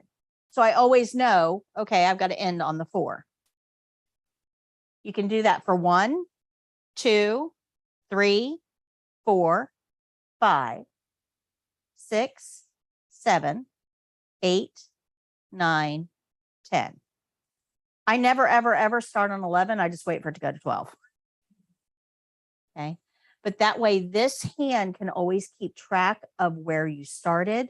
So you don't have to worry about forgetting where you started. Good. Normal pulse rates are between 60 and 100. That's what we're going for. That's normal. Do you think you'll ever have abnormal? Sure. Absolutely. So you can have somebody that has a heart rate that's low, 38. You can have somebody that has a heart rate that's high, 116. The whole point of taking the pulse is to see, are they normal? Well, what would we do if we got a reading that is not normal? Tell the nurse. That's all we got to do is tell the nurse. Absolutely. Good. Questions? So there are some people, though, that when you tell the nurse, oh my gosh, I got a low heart rate, sometimes they're going to go, that's fine. And then other times you'll say, I got a low heart rate, and they'll go, oh my gosh, and they'll run. And you as a CNA are sitting there going, well, wait a minute. That guy was okay, but this guy is not, and it's the same number. How do you know what's what? Well, that's because remember that head to toe assessment that we have to do with the patients? And I even had to ask about their hobbies and their interests and to know what they did, their vocation and all of that. Well, that can actually affect the heart rate because the heart is a muscle. It's a muscle. So if I went to the gym Clearly I don't. But if I went to the gym and I did bicep curls all day, every day, and this is all I did, bicep curls all day, every day, what would my biceps look like? And they'd be strong, right? I'd have some guns, but I don't. So mine are a little wimpy.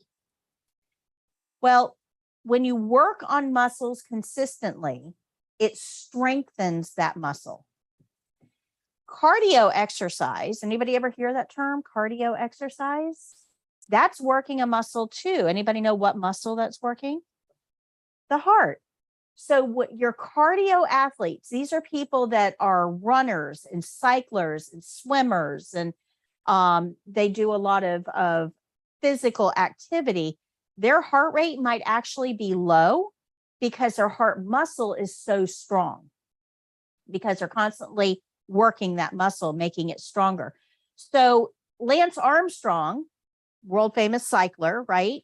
His resting heart rate is about 38 beats a minute, which is fine for him because each one of those heartbeats is like whoosh, whoosh. Man, it puts out a ton of blood.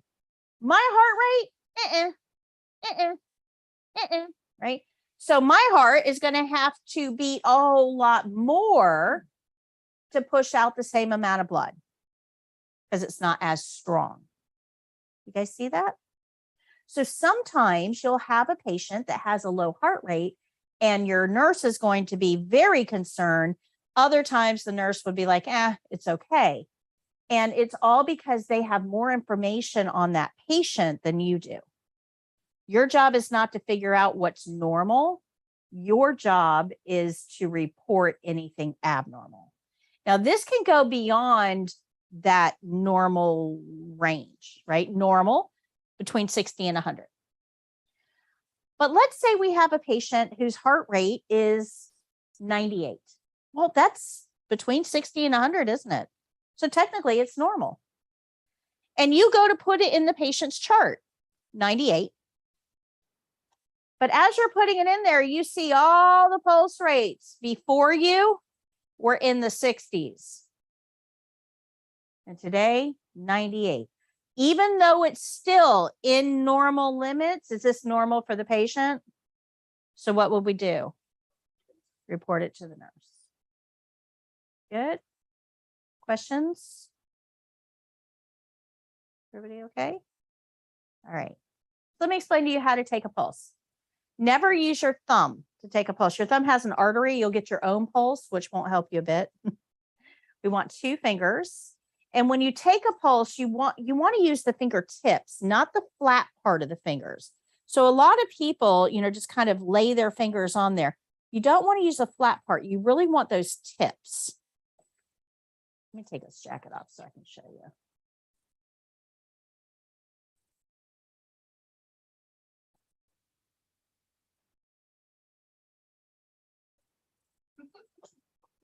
Okay. So to find your pulse, if you put your hand out with your thumb up like you're going to shake somebody's hand, there's a bone that runs right along the top of your wrist. If you find that bone and you stand your fingers up on it like you're going to dive off a cliff, right?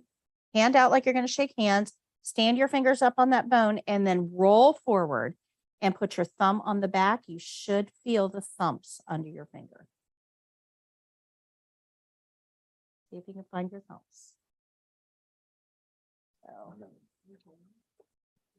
come around. Yep. Now you're just going to roll forward. Thumb on the back.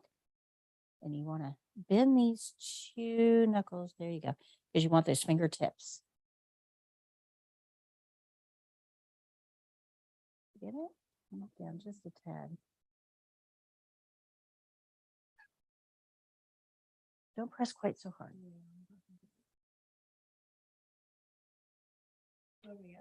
Got it? Did you find yours? Did you find yours? Okay. Come over here. So if you put your fingers on that bone and roll forward, your thumps are right there. Here, put your thumb on the back. Bend those knuckles. There you go. And press a little harder. Got it? Did you find yours? Okay. Did you find yours? No, Okay. So we're going to stand on that bone and roll forward. So your fingers were up on the bone. We actually Okay. want to be right below the bone. okay. Put your thumb on the back.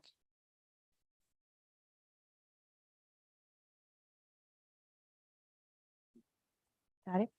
You might want to come down just a tiny Which bit. one and one? Like, yeah, like right there should be right about it. Press down a little bit harder with that finger. I feel it. Okay. I don't know Did you why. find it? Did you find it? Okay. I was on the bone. So that artery that we're trying to feel is right below that bone. And what we're actually doing with our fingers is pushing that artery up against the bone. And we're counting the thumps that we feel. Now, what those thumps are is on the left side of your chest, you've got your heart. That heart squeezes. And when the heart squeezes, it pushes out a wave of blood. And you can see that graphic if you go to page 38. You'll see a heart and an artery and waves of blood. So when your heart squeezes, it pushes out a wave of blood.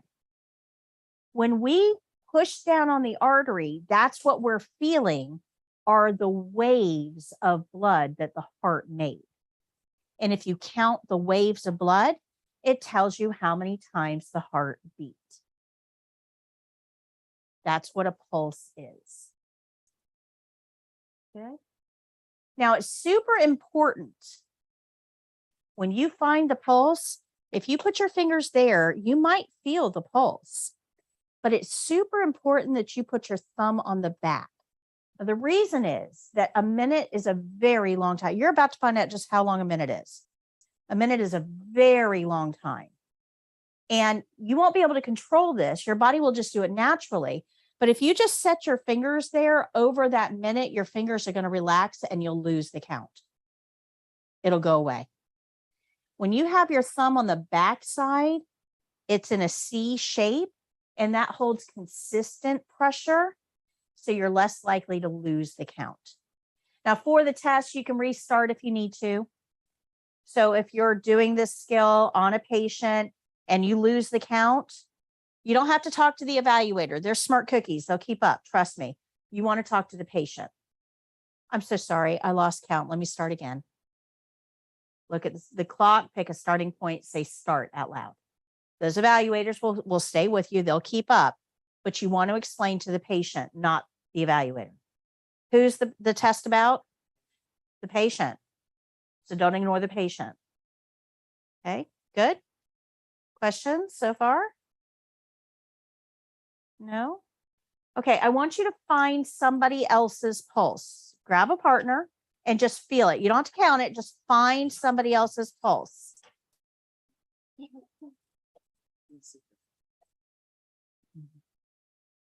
Remember to put your thumb on the back side.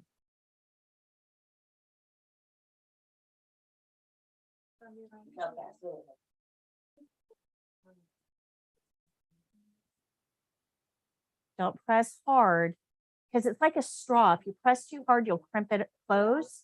If you press too light, you're not going to feel the thump. So it's kind of like the Goldilocks thing, right? Not too hard, not too soft, just right.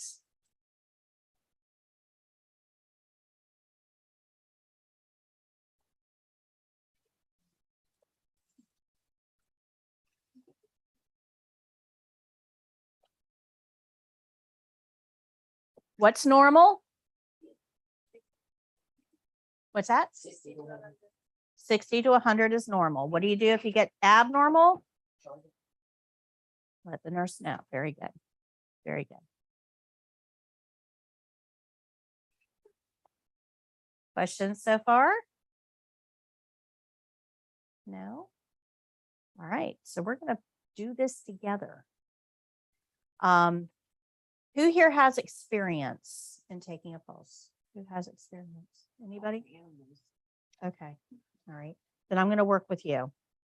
So what I'm going to ask you to do is, let me see here. Just trying to figure out chairs. Okay. let me get you to come over here, and I'm going to bring a chair over for you.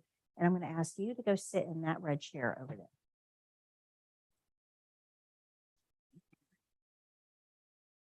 Actually, I'll just take her chair. Okay. You're going to sit right there. All right. And I'm going to come over and work with you.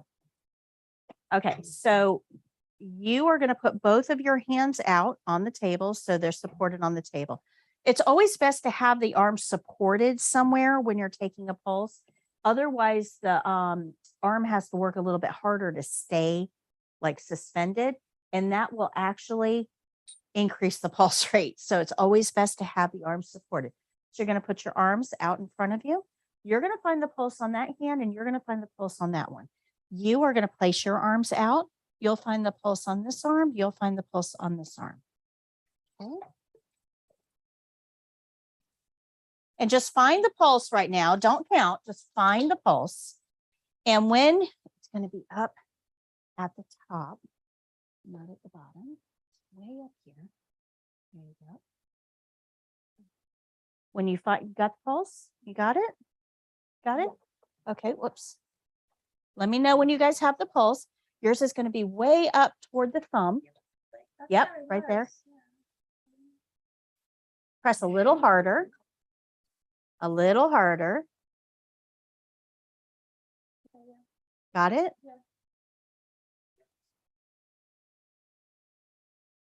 Let me know when you got it. Okay, when I say start, you're going to count the thumbs you feel under your fingers until I say stop. Okay. There, just a little harder. Okay. Okay, ready, set, count.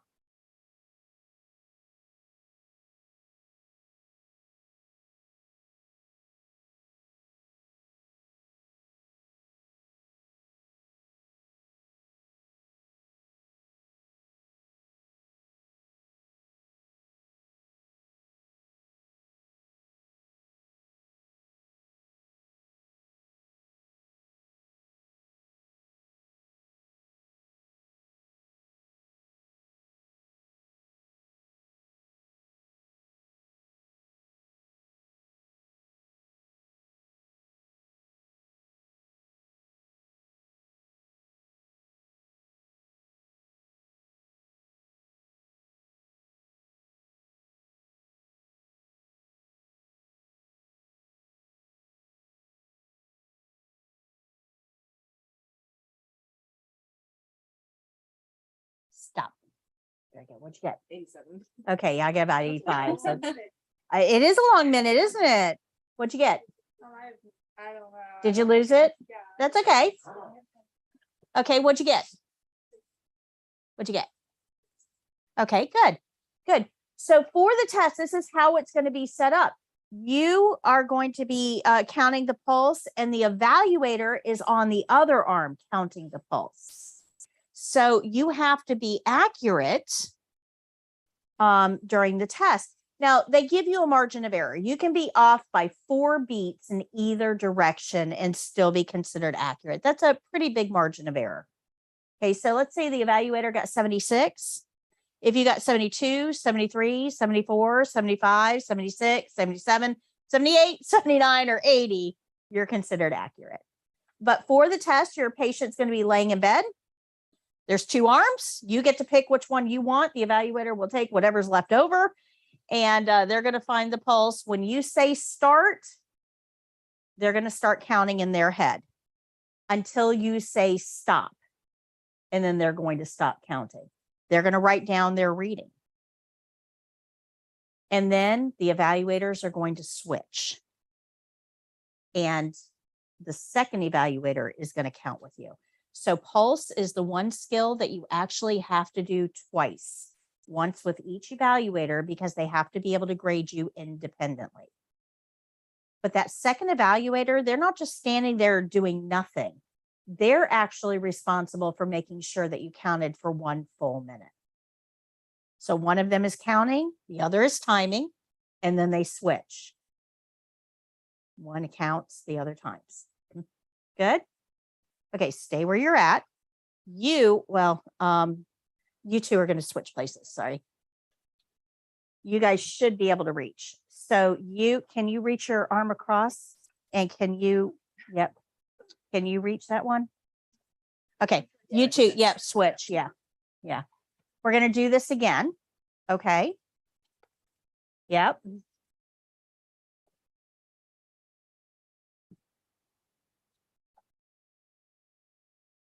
Find the pulse.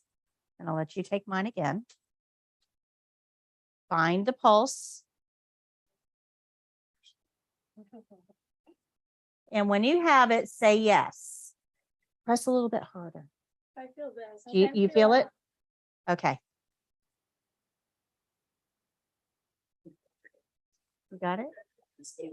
Okay. Everybody ready? Does everybody have the pulse? Ready? Start.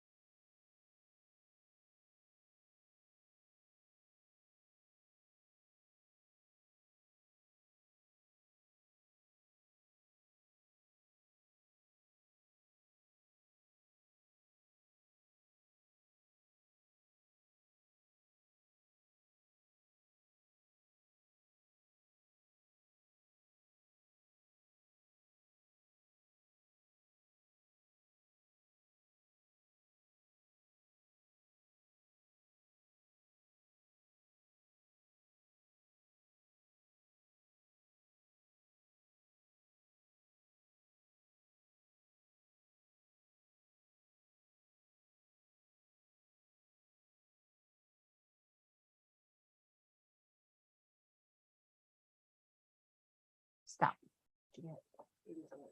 Okay, yeah, I got 84 that time. So yeah. 80 is good. I got like 73. Okay, that's okay. That's 75. Okay. I got 71. Okay, that's okay. So the last person to sit in the patient chair, go ahead and have a seat in the patient chair. So, yeah, you'll have to switch chairs. Did you like not breathe sometimes? We're going to get into that in a minute. I was gonna say because No, hers we're, was very inconsistent. yeah, I'm going to talk about that. Yep, it did. Okay. Go ahead and find your pulse on the hand that you're working on. When you find the pulse, say yes. Got it? Got it?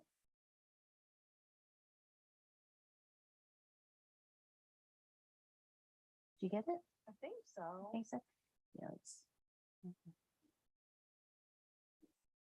if you push your fingers up toward that bone a little bit. Okay. Got it? Yeah. Okay. Here we go. Ready? Set. Start.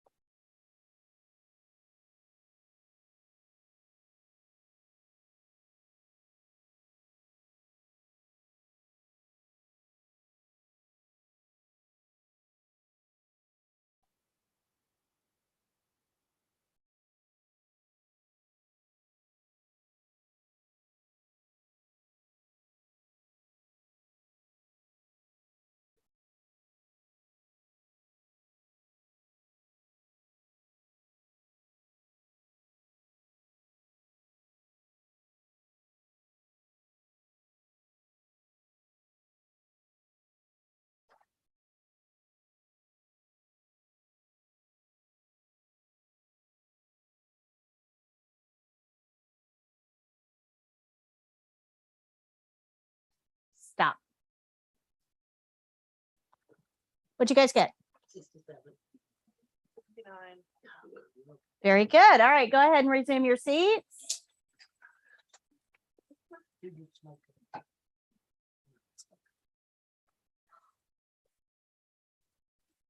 You're gonna mess up that pretty skin. Trust me.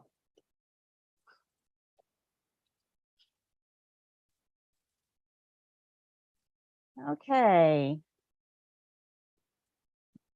You guys understand a little bit about, do you understand a little bit about what a pulse is? Right? The heart squeezes, pushes out a wave of blood.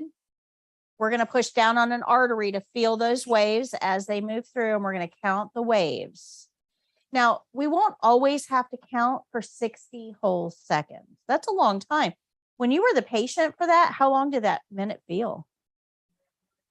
Really long. Yeah. So a minute is a very, very, very long time. So we're not always going to use this over, this whole 1 minute count.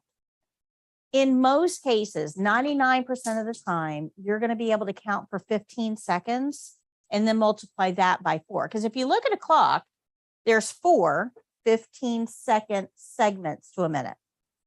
So if you count for 15 seconds, multiply that by 4, get your full minute reading. It's a way of cutting time down a little bit. And we can use that. That's normal, is to count for 15 seconds and multiply that by 4. 99% of the time, that's what you're going to do. But there's going to be some care plans that ask you to count for 1 full minute. If a care plan asks you to count for 1 full minute, that means that the nurse thinks that that 15-second count is not enough. We usually use this if the patient's pulse is irregular, or if they have taken a medication that we're trying to evaluate the effectiveness of. So there's some reasons behind this from the nurse's standpoint. You just need to follow directions. But some of you probably noticed when you were taking the pulse that the pulse, and some people kind of sped up and then slow down, and then sped up and then slow down, and then sped up and then slow down.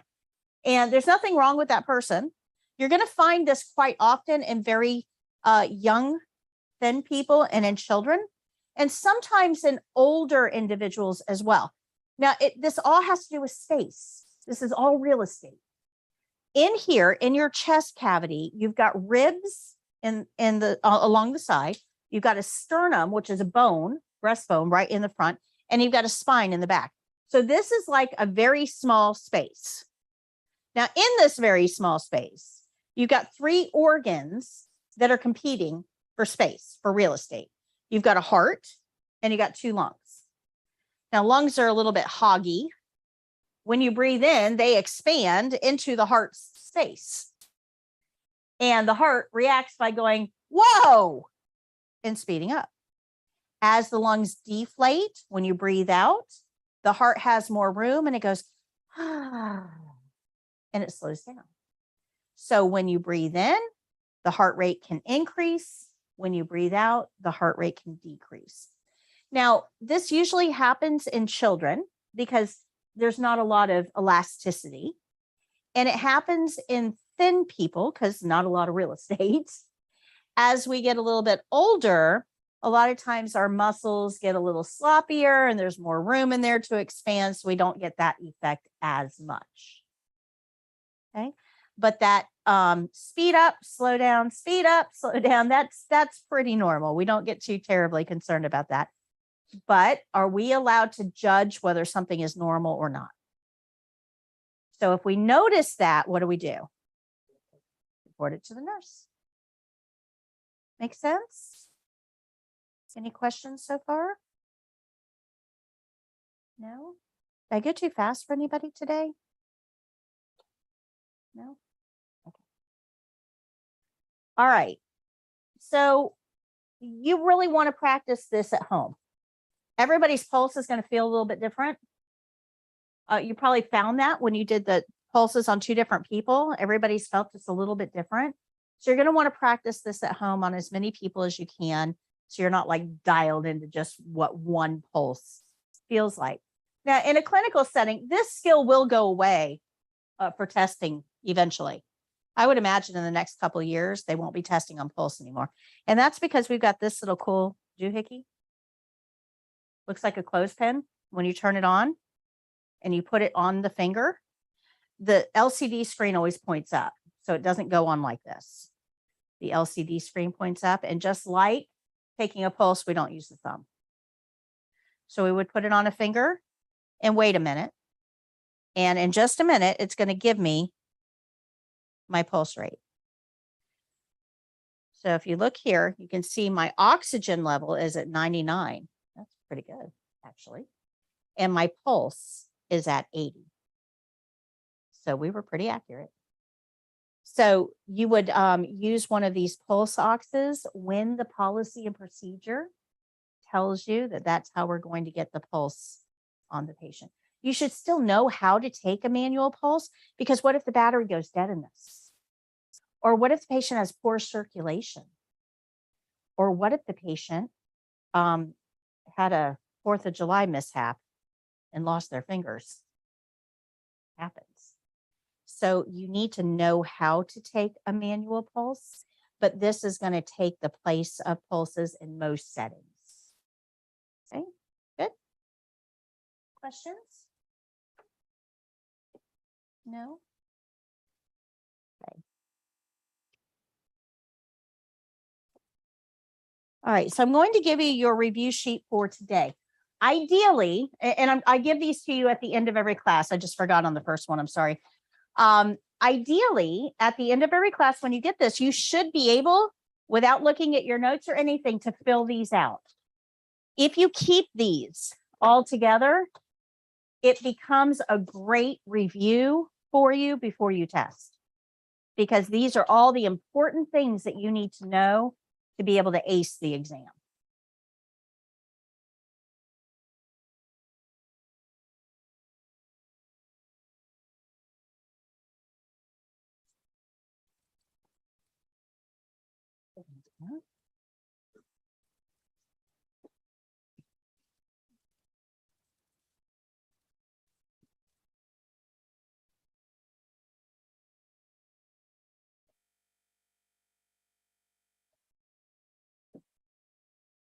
All right, does anybody have any questions for me before I release you into the public?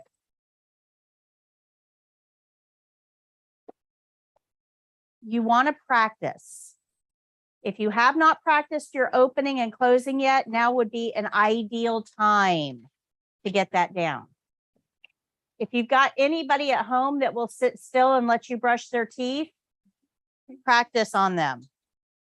At the very least, you should be able to practice pulse, because most people are okay with having their pulse taken. They may not be okay with you in their mouth, but you can get by with taking a pulse. If not, just reach over and hold their hand while you're watching TV later, and you can count it that way. But you really should be practicing all the skills that we've learned so far. We will have some practice time built in starting at the end of next week. You'll get a little bit of time next Wednesday. The following week, you'll get a little bit more. But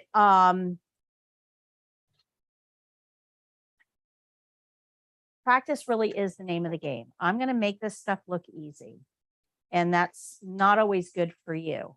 It's not until you get up to practice that you realize that you don't have it down quite as much as you do. You think you do. You don't want the first time you do these skills to be for the test. You will make mistakes. It's that simple. You are going to make mistakes. You want to make mistakes here where they don't count versus at the test when they do, or in a clinical setting. Because remember, I might be the body in the bed soon. So get it down. Okay. Any questions? You have 2 chapters of homework tonight, chapters 2 and 3. Remember to break it up into multiple study sessions. Don't try to read it all at one time.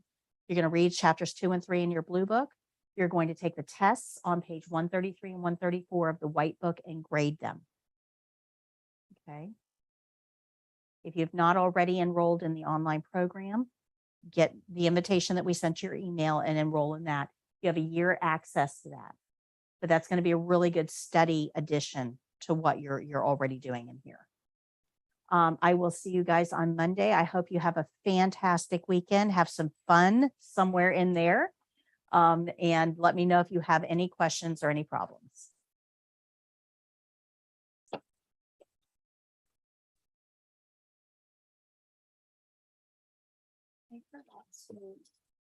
Oh, okay. All right. Just a minute here.